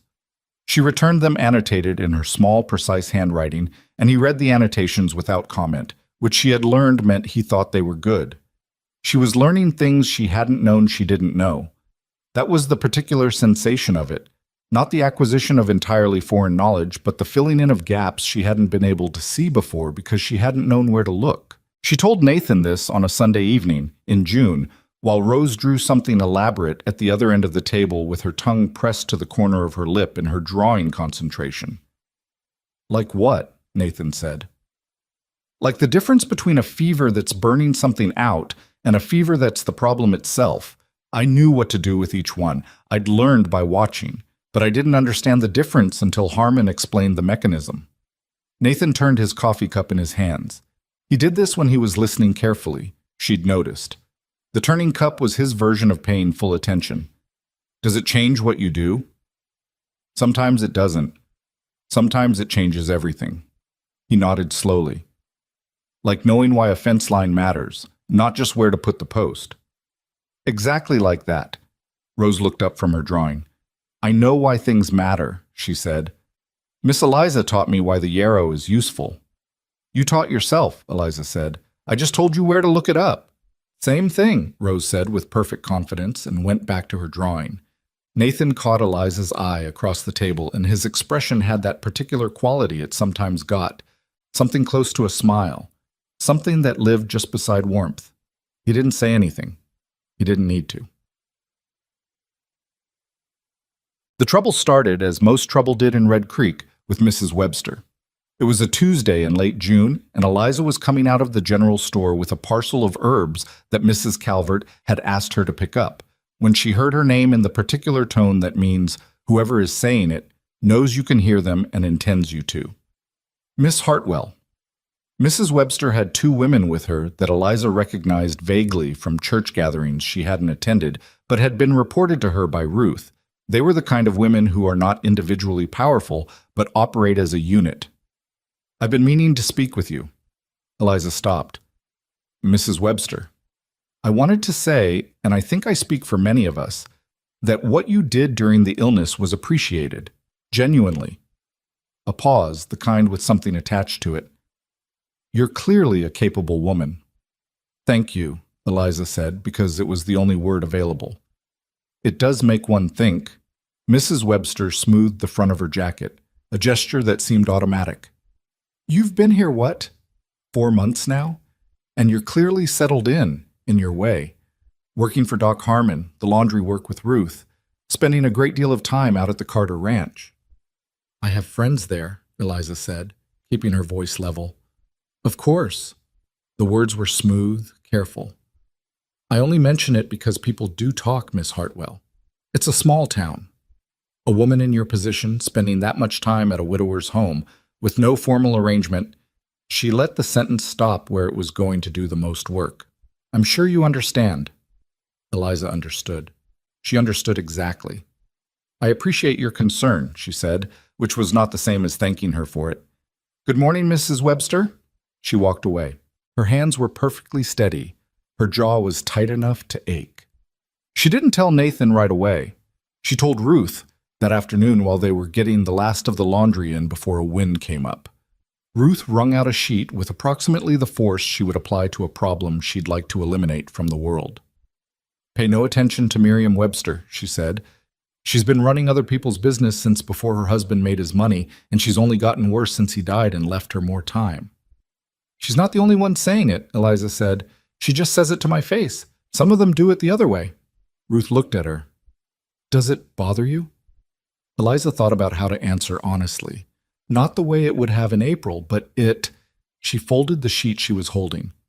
I don't want it to cause problems for Nathan. Nathan Carter doesn't care what Merriam-Webster says. He might care what enough people say.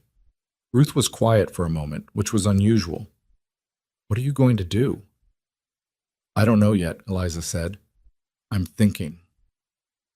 She was still thinking 3 days later when she did tell Nathan, on a Wednesday evening after supper when Rose was upstairs and the kitchen was quiet. She told him plainly what Mrs. Webster had said, what she meant by it, what the underlying message was. She kept her voice even and watched his face while she said it.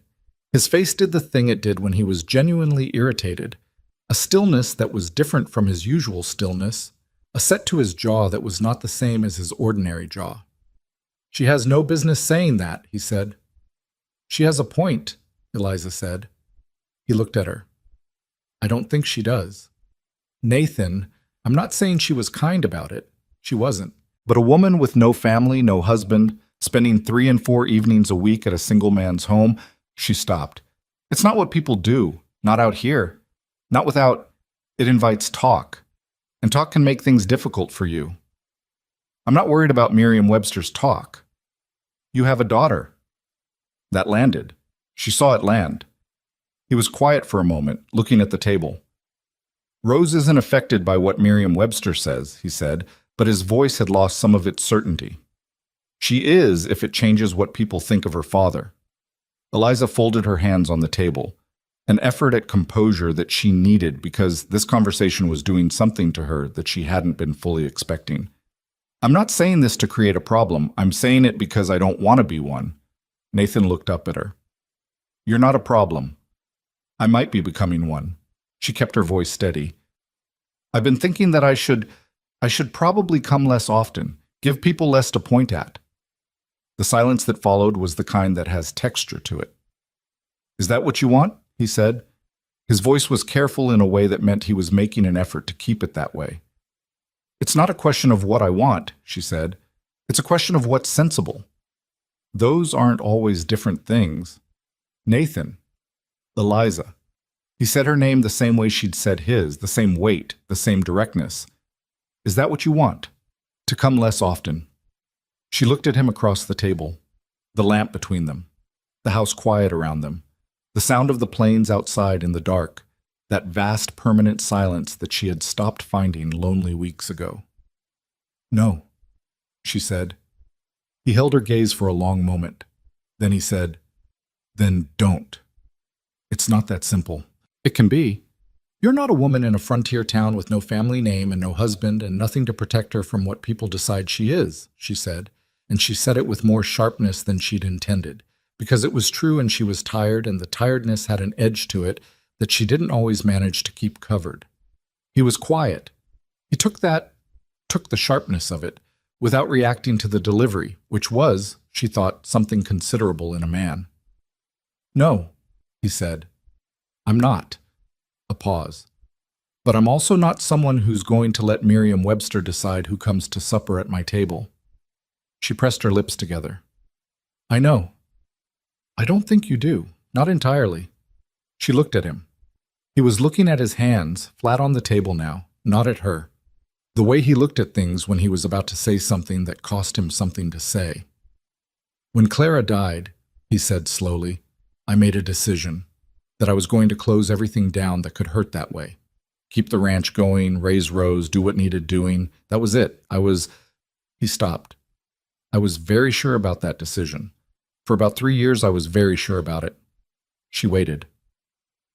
Then you showed up on a train platform, he said, and Rose decided you were hers, and I thought, all right, here is someone I will be civil to and help if I can and keep at arm's length, because that is the sensible thing. He was quiet for a moment. I'm not good at this, he said. Saying things like this. Claire used to say I expressed myself mainly through actions, and she'd had to learn to read me like a book in a different language. You're doing all right, Eliza said quietly. He looked up at her. I don't want you to come less often. That's what I'm saying. Poorly. What? Her chest did something complicated. Nathan, she said carefully, I don't know what you're... I'm not asking you to do anything, he said quickly. I'm not saying this to put pressure on you. I know what your situation is. I know how you got here, and that it wasn't what you chose, and that you've been building something for yourself here that doesn't depend on me or anyone else, and I'm glad of that. I think you should have that. He ran a hand over his jaw. I'm just trying to say that you're not a problem. You're the opposite of a problem, and I'd rather have Merriam-Webster talk about me for the rest of her life than have you come here less because of it. The kitchen was very quiet. Eliza sat with everything he'd said and let it settle, which took a moment because it was a great deal more than Nathan Carter usually put into words at one sitting. That's possibly the most you've said at once since I met you, she said. Something shifted in his face. Don't make me regret it. I'm not. She looked at him. I won't. She looked at her own hands on the table. I need you to know that I'm not assuming anything about what this is, about what you mean. I know that. I've been wrong about what things meant before. I know that too. She looked up. He was watching her with that steady attention that didn't ask for anything. I'll keep coming to supper, she said finally. Good, he said. They sat in silence for a while longer, and then she put on her coat and he walked her to the door and she went back to Mrs. Calvert's house in the summer dark. And she did not examine what the evening meant too closely because she had found, in this place and this life, that the things which mattered most tended to be clearer when she didn't press them too hard. July brought heat and a different kind of difficulty. A letter arrived at the Red Creek post office addressed to Eliza Hartwell, forwarded through 2 intermediate addresses, which meant it had been chasing her for several weeks. The handwriting on the outside was unfamiliar. The postmark was from a town in Ohio she recognized as being near Columbus. She opened it at her kitchen table at Mrs. Calvert's, early morning, before work. It was from a woman named Margaret Greer, Thomas Greer's sister. The letter was 2 pages, written in the cramped and somewhat agitated hand of someone who had been composing this in her head for a while before putting it on paper. It explained, with a mixture of shame and defensiveness, that Thomas had left Red Creek because of debts he could not pay. He had borrowed money from several people in town under false premises, and when the collection of those debts had become imminent, he had run. He was now apparently in Colorado. Margaret did not know exactly where. She was writing to Eliza because she had heard, through some chain of gossip that stretched across several states, that Eliza was still in Red Creek, and she felt, the letter said felt 3 times in the same paragraph, that Thomas owed her something, even if Thomas was not presently capable of paying anything. She ended the letter by saying she hoped Eliza had found some way to manage, and that she was sorry for her brother's behavior, and that if there was anything she could do, she hoped Eliza would write. Eliza read the letter twice. Then she folded it and put it in her pocket and went to work. She told Harmon about it that morning while she was organizing his files, and he was writing notes on the previous week's cases. He listened without interrupting, which was one of his best qualities. How do you feel? He said when she finished. Older than I did yesterday. That's not quite what I asked. She set down the stack of folders she'd been sorting. I feel, I don't know, confirmed in something, like the last piece of a picture I'd already mostly figured out. She thought about it more carefully. I'm not angry. I was in April. Now it's just the end of a story I was barely in, really. He was never real to me. The letters were real, but he wasn't. Harmon looked at her over his spectacles. You going to write back to the sister? I think so. She didn't have to write. She didn't have to feel badly about something her brother did. Decent of her. Yes. Eliza picked up the folders again. There are decent people everywhere, even in difficult families. Harmon made the small sound he made when he agreed with something but didn't feel it needed more words. She went back to the filing. She wrote to Margaret Greer that evening. The letter was short, thanking her for writing, letting her know that she was well and settled and working, and that she bore no ill will. She did not say anything about Thomas. There was nothing to say about Thomas that would be useful. She sealed the letter and set it on the table to mail in the morning, and then she sat for a while at the window and watched the summer dark come in over the plains. She was settled. She had said so in the letter, and she had meant it, and it was strange to realize that the word had become true without her noticing the exact moment it happened. The disagreement, when it came over something small, as disagreements usually do. It was early August, and the heat had been sitting on Red Creek for 2 weeks without breaking, and everyone in town was slightly more frayed than usual, and she and Nathan were therefore not unusual in being somewhat tenser than their ordinary selves that evening. It started with Rose. Rose had been asking, with the persistence of a child who has identified a goal and is approaching it with a long-game strategy, to be allowed to accompany Eliza on her rounds to check on recovering patients. She wanted to help. She was 7 now, had a birthday in July that they had marked with a cake Eliza had made and a carved wooden figure Nathan had made, and she felt that 7 was a reasonable age for helping with things that mattered. Nathan said no. Not unkindly, but clearly. Rose argued her case with some logic and more feeling. Nathan said no again. Rose withdrew from the conversation with the dignity of someone who has not given up but has chosen a different field. And that evening, after supper, when the subject came up again indirectly, Eliza made the mistake of saying that she thought Rose probably could manage accompanying her on the easier visits. Not the sick rooms, but checking in on people who were recovered, seeing how they were doing. Nathan looked at her across the table. "I said no," he said. "I know. I'm not overruling you. I'm just saying." "She's 7. I know how old she is. I was there for her birthday." She kept her voice even. "I'm not suggesting she assist with anything medical, just Eliza." His voice had the flatness she associated with him digging in. "She's my daughter, and I said no." The kitchen went quiet. Rose, who had been sitting very still at her end of the table trying to be invisible, continued being invisible with more concentration. "All right," Eliza said. The word came out slightly too flat. Nathan heard it. She saw him hear it. Neither of them said anything else about it. The evening ended earlier than usual, and when he walked her to the wagon, there was a particular stiffness in the air between them that had not been there before, and she drove herself back to town. She had been driving herself for a month now, since Nathan had taught her, which was its own whole subject, with the windows of the house behind her going dark one by one. She thought on that drive about all the ways she might have handled it better. That was a habit she had, not always a useful one. The post-event analysis, going over what she'd said and where it had been off. She had overstepped. She knew she had overstepped. Nathan's decisions about Rose were Nathan's decisions, and she was not Rose's mother, regardless of what a 7-year-old had announced on a train platform 14 months ago. And yet she had been sitting in that kitchen for over a year, and she had held that child's hand through a fever, and she knew Rose's mind in certain ways better than her own mother might have. And it was difficult, being that and being nothing, having no name for the thing she was.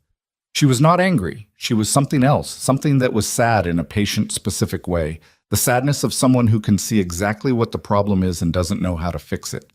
She gave it 3 days. On the 3rd day, Nathan appeared at Harmon's office door at mid-morning, which was not his usual time or pattern, and stood in the doorway until she looked up. "Can we talk?" he said. Harmon found a reason to check something in the back room. She set down what she was doing. Nathan came in and stood in the middle of the office with his hat in his hands, doing the turning thing, and he said, "I wasn't wrong about Rose." "I know," she said, "but I came at it wrong." He stopped turning his hat. "You weren't trying to go around me. I know that. I know you weren't." He looked at her directly. It's not easy for me, knowing where the line is, between someone being part of something and—" He stopped again. "I know," she said more gently. "I overstepped too. I know I did." "I don't want you to not say things," he said. "I don't want you to be careful with me. I'd rather you say it and us disagree than you not say it." She looked at him. "Even if I'm wrong?" "Especially then. That's what people do, isn't it? Say things and be wrong sometimes." She thought about her mother, who had said every hard thing directly and had been wrong about some of them and right about most, and had never once made Eliza feel like the saying of things was dangerous. "Yes," she said. "That's what people do."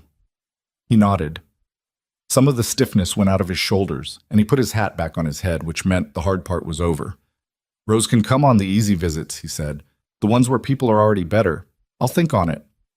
You don't have to. I know I don't have to. He almost smiled. She's been very quiet for 3 days, which is its own kind of talking. Eliza pressed her lips together to manage the expression that wanted to happen. She gets that from somewhere. He gave her a look. She gets it from her mother, he said. And the way he said it was different from the other times he'd mentioned Clara. Lighter, less guarded, like a door that used to need significant effort to open was moving more easily now. Clara could make a whole argument out of silence. Drove me completely mad, and I miss it every day. That's a very honest thing to say, Eliza said. I'm practicing, he said. And then he left before she could respond to that, which she suspected was intentional. August burned on, and then, finally, broke. The first cool morning in weeks came in the last week of the month, and Eliza stood outside Mrs. Calvert's house before work and felt the different air and breathed it in and thought about the fact that she had now been in Red Creek through one full turn of seasons. She had seen the plains in every weather. She had learned which streets flooded when it rained hard, and where the wind came from in winter, and what the sky looked like the morning after a hard frost. She had become someone who knew things about a place. That was not nothing. She was thinking about this, about what it meant to know a place, when she heard the horse behind her and turned to find Nathan on his way into town for supplies, because it was Thursday, and Thursday had become his town day, which had also gradually become the day he came past Harmon's office around mid-morning, and sometimes they had coffee if she wasn't in the middle of something. She was not sure either of them had made a conscious decision about that. It had simply accumulated, the way everything between them had accumulated. Not planned, not announced, just real. He pulled up beside her. You're up early. The air changed, she said. I wanted to be outside in it. He looked at the sky for a moment. Going to be a different September than last year. Better? Hard to say yet. He looked at her. You look like someone who's been thinking. I have been. About what? She thought about how to say it. She had been practicing being direct. Since that evening in the kitchen, she had been practicing saying things without waiting to be sure they'd land right, because you could never be sure, and waiting was just another way of being afraid. I was thinking, she said, that I know things about this place now, the streets and the seasons and the people. I was thinking about what it means to know a place. She paused. I was thinking I don't want to leave it. He was very still. I was also thinking, she said, looking at him, that there are things I know about a person too, about how he thinks and what he cares about and what it costs him to say things and what it means when he says them anyway. The horse shifted slightly and was still. Eliza, Nathan said. I'm not asking you for anything, she said quickly, because it was important he know that. I know that's not... I know what I am here and what I'm not, and I'm not trying to... Eliza. He said it differently the second time, quieter. Stop. She stopped. He looked at her for a long moment, from the height of the saddle, with the early morning light on his face and his eyes doing that thing they did. Steady, patient, taking things in without performing the act of taking them in. I'm going to ask you something Sunday, he said, at supper. I've been working up to it for a while and I haven't managed it yet, but I'm going to. She didn't say anything. I just wanted you to know that, he said, so you're not caught off guard. That's... She tried to keep her voice normal. That's a very specific warning. I'm not good at surprises. On either side. He picked up the reins. Sunday. He rode into town and she stood outside Mrs. Calvert's house in the first cool morning in weeks, and she put her hand to her face for a moment, which was not composed, and she didn't try to make it so. Sunday was 4 days away. She went to work. Sunday came the way important days always seem to. Ordinary on the outside, the sun rising the same as it did every morning. The road to the Carter Ranch the same 4 miles of packed dirt and dry grass it had always been. The horse Eliza now drove with reasonable confidence, picking his way at the same pace he always did. Nothing announced itself. Nothing in the morning light suggested this day would be any different from the 100 and some Sundays that had preceded it since she'd arrived in Red Creek with a worn suitcase and $11.40, and a promise that had already been broken before she stepped off the train. She had spent 4 days not thinking about what Nathan was going to say. She had been, by her own accounting, approximately 40% successful at this. The other 60% had been spent going over everything she knew and didn't know, everything that had been said and left unsaid in 14 months of suppers and storms and sick rooms and wagon rides, and a kitchen table that had gradually become one of the most familiar places in her life. She was not a woman who deceived herself easily. She knew what she felt, and she knew, with reasonable certainty, what she had been seeing in Nathan's face in the months since the illness, since the evening he'd said, "I'm not asking you to do anything," and then proceeded to say quite a lot. She knew all of that. But knowing something and trusting it were different things, and she had trusted something once that turned out to be letters from a man who had already decided to run. And that kind of error stays with you. She pulled the wagon up in front of the house at 4:30, the late afternoon sun throwing long shadows across the yard, and Rose appeared from around the side of the barn with both braids intact for once, meaning Nathan had done them this morning, which meant the morning had been deliberate in some way. And a look on her face that was attempting casualness and not fully achieving it. "You're here," Rose said. "I said I'd come." "I know." Rose fell into step beside her toward the house. "Pa's been cooking since noon." Eliza looked at her. "How bad is it?" "It's not. He's been trying very hard. That's different from good." "Fair distinction." Rose held the door open with the air of someone managing a situation. Eliza stepped inside. The kitchen smelled actually quite decent, something savory and slow-cooked, the smell of meat that had been given time rather than rushed. There was also, she noticed, a small vase on the table with 3 wildflowers in it, yellow ones, the kind that grew along the fence line in late summer, which was so far outside Nathan Carter's ordinary way of doing things that she stood in the doorway for a moment simply registering the fact of it. Nathan came from the stove. He was wearing a clean shirt, which she also noted. "You made it," he said. "I always make it." "I know." He looked at her for a moment, then at the table, then back. "I burned the first batch of biscuits." "How bad?" "Black," Rose supplied from behind her. "The second batch is better," Nathan said, with the expression of a man who has fought something and technically won. "Probably. Hunt down." Supper was not a disaster. The stew was genuinely good. He had learned something over the past year from watching her cook and from the specific humiliation of being told repeatedly by his 7-year-old that his biscuits were flat. The second batch was not flat. They were not perfect, but they were not flat, and Rose ate 2 of them without commentary, which was the highest form of endorsement available. They ate and talked about ordinary things: a fence section on the north end of the property that needed repair before winter, a book Rose was working through, a mule that Doc Harmon had apparently acquired for reasons no one had fully explained.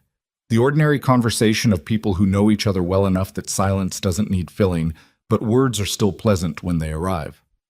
After supper, while Eliza washed the bowls and Nathan dried them, a division of labor that had settled itself naturally over months, Rose announced that she was going to go draw in her room, delivered this information with the deliberate tact of a 7-year-old who has decided she is being helpful, and went upstairs with considerable dignity. The kitchen went quiet. Eliza finished the last bowl and set it on the shelf and turned around, and Nathan was standing with the drying cloth in his hands and looking at her in the way he sometimes looked at things he was about to commit to. Careful, steady, nothing withheld. "I've been thinking about what I want to say for about 2 months, he said. "I know," she said. "You told me 4 days ago." "I know I told you." He set the cloth down on the table. "I thought telling you would make it easier to actually say." "Did it?" "No." He pulled out a chair from the table, not to sit down, just something to do with his hands, gripping the back of it. "When Clara died, I told you I made a decision, that I was going to close things down, and I did that.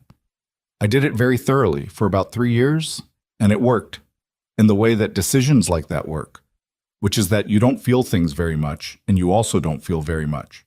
He paused. "Rose was what I had. She was enough. I told myself she was enough." She's not a small thing to have, Eliza said quietly. No, she's not. But a person can love their child completely and still be missing something. I'd gotten so used to missing it that I'd stopped noticing I was missing it. He looked at the table, then at her. And then you were on that platform. And you were just standing there like you were going to handle whatever happened next, no matter what it was, and Rose pointed at you, and I thought, what is wrong with this child? And also, he stopped. Also, she said. Also something else, he said, that I didn't let myself think about yet. She waited. I'm not the kind of man who says things like what I'm about to say easily, he said. Clara would tell you that. It cost her some patience in our early years. I express things slowly and sometimes wrong. He looked at her directly.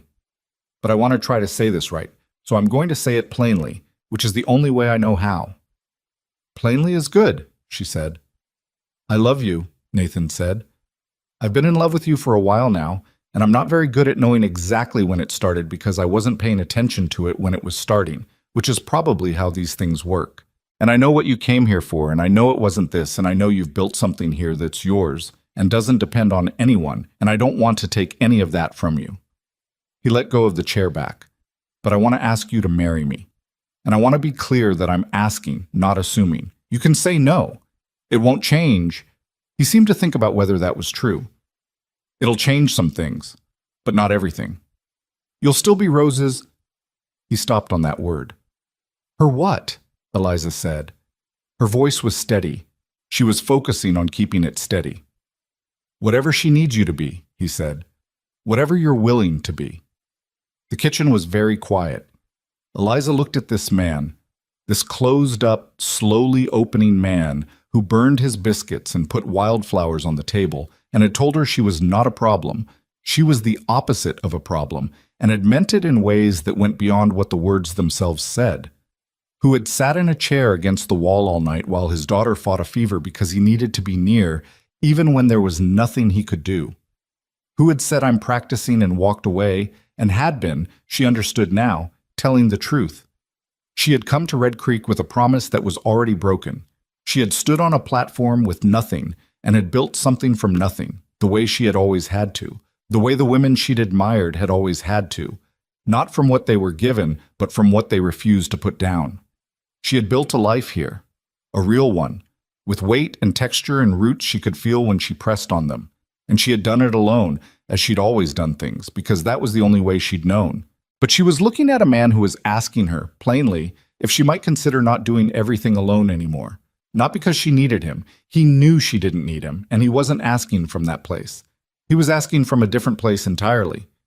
The place that says, I see you, the whole of you, and I want to be near that for the rest of my life. Yes, she said. He looked at her. Yes, she said again, with more certainty, which was not something she'd planned, but which felt exactly right. Something moved across Nathan Carter's face that she had never seen on it before. Not quite relief, and not quite joy, but something that lived between them. Something that looked like a man who has been carrying a thing for a long time, finally being allowed to set it down. Yeah? He said. Not eloquent, just real. Yes, she said, for the third time, and then she laughed.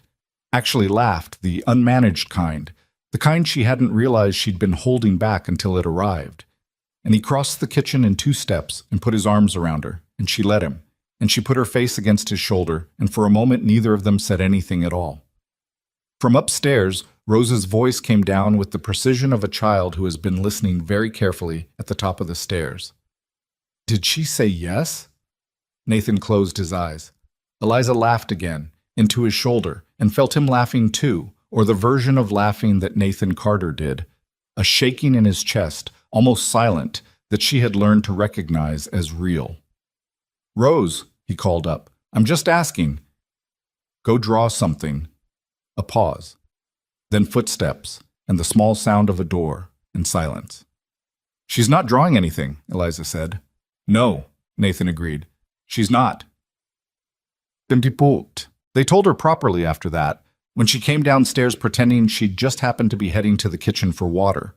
Nathan sat down across from her and said, plainly, that he'd asked Eliza to marry him and she'd said yes, and that nothing was decided yet about when or how. But that was what had happened, and he wanted her to know. Rose looked at Eliza. Eliza looked back. "I know I'm not your mother," Eliza said. "I know I'll never be that. I'm not trying to be. But I want to. I want to be here. If that's all right with you." Rose was quiet for a moment. She had the stillness of her father when she was thinking seriously, which was one of the ways she was most like him, though Eliza had learned not to say this out loud because Rose preferred to consider herself original. "You've already been here," Rose said finally. "I know, but this is different." "How?" Eliza thought about how to say it to a 7-year-old without being either too simple or too complicated. "It means I stop being someone who comes to supper. I become someone who's here." Rose considered this with the gravity she brought to important things. "Like family," she said. "Yes, like family." Another pause. Eliza waited because Rose was someone you waited for. You didn't rush her conclusions. "You were already that," Rose said, with the absolute certainty of a child who has made a decision and considers it settled and doesn't understand why the adults are still catching up. "I decided that at the train station." Eliza pressed her mouth flat. "I know you did." "Pa took longer." Nathan said nothing. "He's slow sometimes," Rose said, not unkindly. "Rose," Nathan said, "it's true." She looked at Eliza. "Can you teach me more of the plant book? The part about what helps with headaches?" "Yes," Eliza said. "Tomorrow." Rose nodded, satisfied, and finished her water, and went back upstairs, and just like that, it was decided. They were married in October 6 weeks later. Not a big wedding. Neither of them wanted a big wedding, and when Nathan had asked, carefully, giving her every opportunity to want something different, she'd said she wanted something real, which was the same thing she'd wanted her whole life and had not always managed to find. They did it at the small building on Meridian Street that served as a civic hall, with Judge Alderman officiating because it was the straightforward option, and neither of them were the kind of people who needed a lot of ceremony to make something true. Harmon came, smelling faintly of the pipe he'd supposedly given up. Ruth Mackay came in her good dress and pressed her lips together very hard when Eliza walked in, which was Ruth's version of being moved. Mrs. Calvert came and cried openly, which she said she had earned the right to do. A handful of other people from town who had become, over 14 months, something closer to friends than Eliza had expected. Rose stood beside Eliza the whole time, holding her hand, wearing a dress that Eliza had made for her from a blue fabric they'd picked out together at the general store, a blue that was something like the color of a clear November sky. When Alderman got to the part where he asked if there was any reason these two people should not be joined, the hall was very quiet, and then someone in the back coughed, and that was the entirety of the objections. Nathan put a ring on her finger. He had made it himself, from silver he'd been saving. Not a jeweler's ring, not a polished perfect thing, but something that had been worked by his hands, by the same hands that handled livestock and fence lines, and his daughter's hair on Sunday mornings. She could feel the slight unevenness of it, the places where the metal had been worked and reworked, and she thought that was exactly right. She thought she would never want a smoother one. He looked at her when he put it on, and he didn't make a speech because he was not a man who made speeches, but he said, quietly enough that only she could hear, "You came here looking for a husband. You got a broken promise instead, and then you stayed anyway and fixed things that were broken, and I don't know how to say what that means, so I'm just going to say, thank you for staying." She held his gaze. "I didn't stay for you," she said. "Not at first. I stayed for me, because it turned out there was something worth staying for." "I know," he said. "I know that. That's why it matters." And she understood what he meant, because a woman who stays because she has nowhere else to go is a different thing entirely from a woman who stays because she has chosen to, because she has looked at a place in a life and decided it is hers. The first is circumstance, the second is character. She had been the first on that platform in those early weeks. Somewhere along the way, she had become the second. Without there being a single moment she could point to and say there, that's when it changed. It had changed the way real things change, gradually and then completely. They moved her things to the ranch the following Saturday. It didn't take long. She didn't have much. The suitcase she'd arrived with, now supplemented by a crate of books that had accumulated over 14 months, her medical texts and the plant book, and several others Harmon had lent her, and quietly indicated he did not expect returned.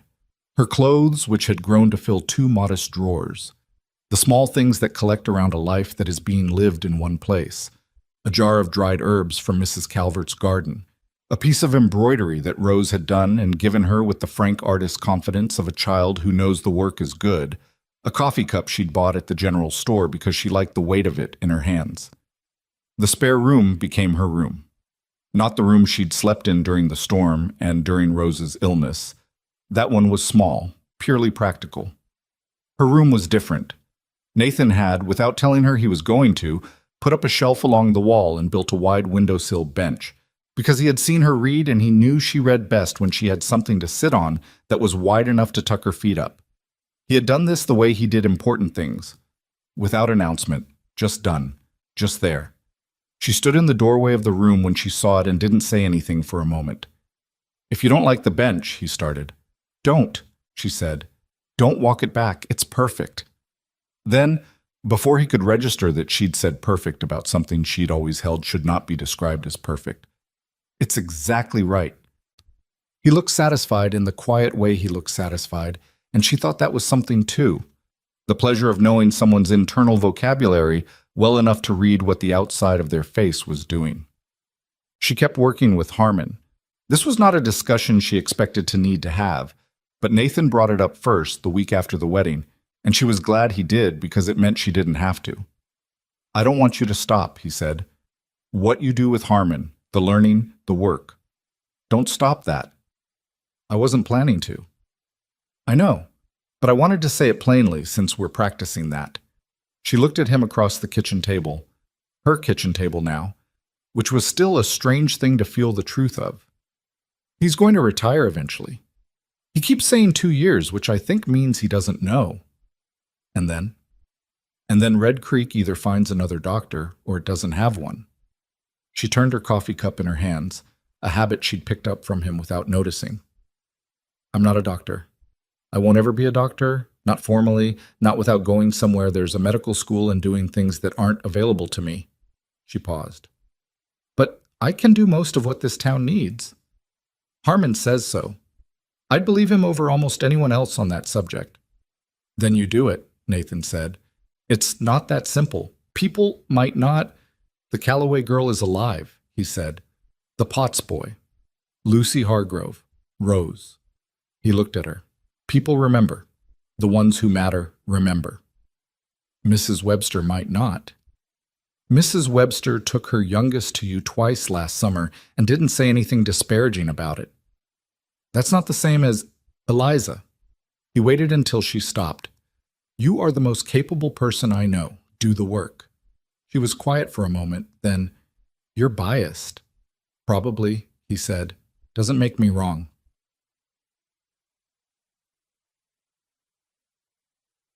The winter that year was hard.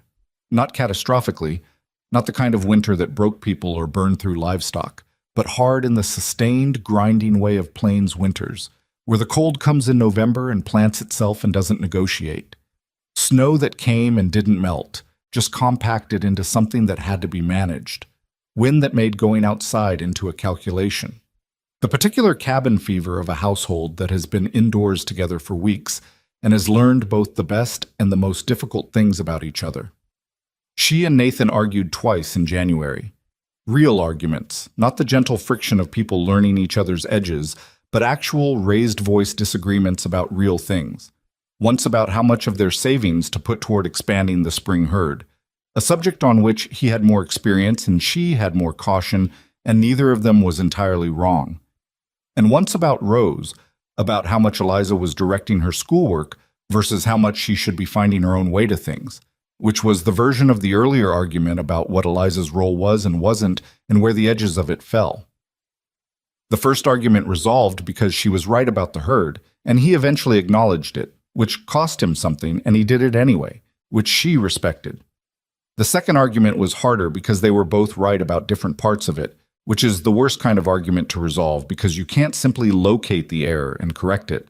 They were quiet with each other for a day and a half, and then Nathan said, coming in from the cold with snow on his coat, "I think we were both arguing about something bigger than Rose's schoolwork, and she said yes, and they talked about it properly, and it got better, and it stayed better." Rose, who had observed both arguments with her characteristic stillness, said, after the second one resolved, "You argue like real people." "What does that mean?" Nathan said. "Mrs. Alderman says her parents never argued. She says it like it's good." Rose thought about it. "But I think it means they never said things." Eliza looked at Nathan. Nathan looked at Eliza. "She's going to be insufferable when she's older," he said.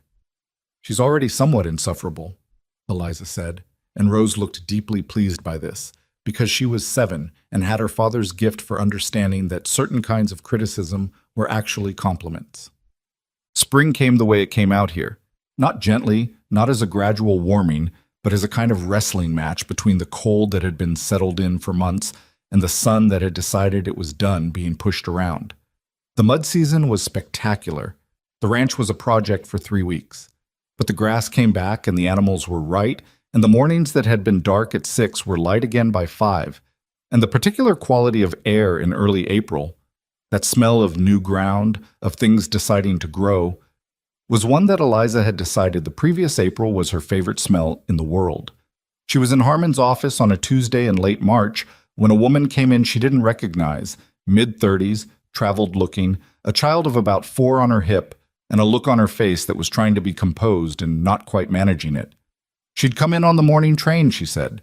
She was looking for work and for somewhere to stay. She'd heard there was a town here that had decent people. Eliza looked at her for a moment. She looked at the woman's worn coat and her careful posture and the way she was holding her son on her hip, both as comfort and as proof of something. "I have something worth keeping. I'm a person worth helping." "Sit down," Eliza said. "I'll get you some water and then we'll figure out what you need." The woman sat. The boy looked around the office with wide eyes. "Are there decent people here?" the woman asked. Eliza thought about Ruth Mackay, who had given her work the week she arrived and called her Eliza by the end of the month. About Doc Harmon saying, "I want to teach you more," as if it were the obvious next thing. About a 6-year-old on a train platform pointing at a stranger with complete certainty. About a man who put a shelf on the wall and didn't say anything about it. "Yes," Eliza said. "There are." She got the water. She sat across from the woman. She listened to what she needed and helped her think through where to start. It was, she had come to understand, the work she was meant to do. Not because it had been planned or arranged or promised to her by anyone, but because she had stumbled into a place that needed what she had, and she had stayed. And staying had made her more than she'd been. And the more had made her more useful, and that was how it worked. Not the grand gesture, not the clean arrival, but the long accumulation of small good things, one after another, until one day you looked up and realized that what you'd built from nothing was not nothing anymore. She had come to Red Creek with a name, a letter, and a promise. The name was still hers. The letter was at the bottom of a box in the room with the window seat, unread now for months. Something she kept not out of sentiment, but out of honesty. Because she had made the decision to come here, and she didn't want to forget that she had made it, that it had been hers even when it went wrong, that the woman who bought that ticket was the same woman who had made everything that came after possible. The promise had dissolved the moment the train left the station. But promises, she had found, were less the point than she had been told. What mattered was not what you were promised. What mattered was what you decided to do in the place the broken promise had left you. She had decided to stay. She had decided to work with what she had, in the place she'd landed, with the people who were in it, and the life that had come from that, the imperfect, difficult, argument-having, biscuit-burning, wildflower-on-the-table life, was more than any promise had ever offered her. What? On a Sunday evening in late April, Eliza sat in the window seat in her room as the light went low and the plains outside went gold, and then orange, and then the specific deep blue that came right before full dark. Nathan was downstairs. Rose was somewhere. She could hear her moving around on the floor below, doing whatever Rose did in the hours before bed, which was usually either reading or drawing or conducting some kind of private project she hadn't explained to anyone. She was reading her plant book. the same one she'd carried in her suitcase from Ohio, that Rose had asked about on the wagon ride out to the ranch that first time, that she had read to Rose through the worst night of a fever. The pages were worn at the edges now, soft with use, and she knew most of it well enough that reading it was less about learning and more about the particular comfort of familiar things. She heard Nathan's step on the stairs, and then he was in the doorway, a cup of coffee in each hand, and he held one out to her. "You don't have to bring me coffee," she said. "I know," he said. "I was making mine anyway." He sat down on the other end of the window seat. It was wide enough, she'd made sure of that when she told him what she wanted, and looked out at the plains going dark. "Good day," he said. Not a question. "Good day," she agreed. They sat together in the quiet that was not empty, that had never been empty between them even in the earliest days when they barely knew each other, that particular quality of silence that happens only between people who have learned to be in the same room without needing to fill it. Rose appeared in the doorway behind Nathan, saw them on the window seat, and made a calculation. "Is there room?" she said. Nathan moved toward the middle. Eliza moved toward her end. Rose climbed up and settled between them with the confidence of a child who knows exactly where she belongs, tucked her feet up, leaned against Eliza's arm, and looked out the window at the same dark plains they were looking at. "It's going to frost tonight," Rose said. "Probably," Nathan said. "Is that bad?" "Depends on what's planted." Rose considered this. "What have we planted?" "Not much yet, waiting on the last frost." "So we're safe." "We're safe," Nathan said. And there it was. Not in the wedding, not in the ring, not in the moment she'd said yes in the kitchen with the wildflowers on the table, though all of those things were real and true and she would carry them her whole life. But here, in this. The three of them on a window seat watching the dark come in over the plains, the coffee cooling in her hand, the child's warm weight against her arm, the man beside her who had learned to say things and was still learning and would not stop learning, the house around them that had been empty in its particular way for years and was not empty anymore. She had not come here looking for this. She had come here for something smaller, something simpler, a name, a household, a future that was reliable, if not exciting. She had come because she was practical, and she had thought she understood what she needed. She had been wrong about what she needed. She had been wrong in the best possible way.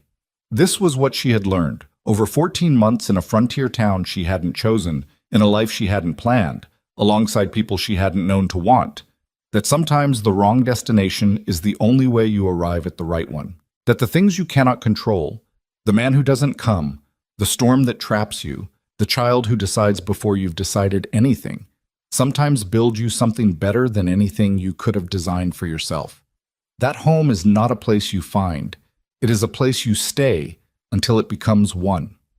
And the staying is not passive. It is the hardest and most important work there is, this decision to remain in a thing even when it is difficult, even when you are uncertain, even when no one has promised you it will work out. Nobody had promised her Red Creek. Nobody had promised her Nathan or Rose or the window seat or the plains going dark beyond the glass. She had simply stayed.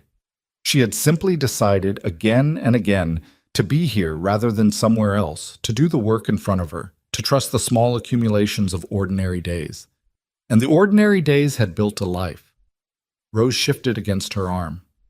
Outside, the last light left the sky and the stars started up, the way they did out here, not one by one, like back east, but all at once, too many to count, spread across the dark like someone had been holding them back and finally let go. "Look at that," Rose said softly. "I see it," Eliza said.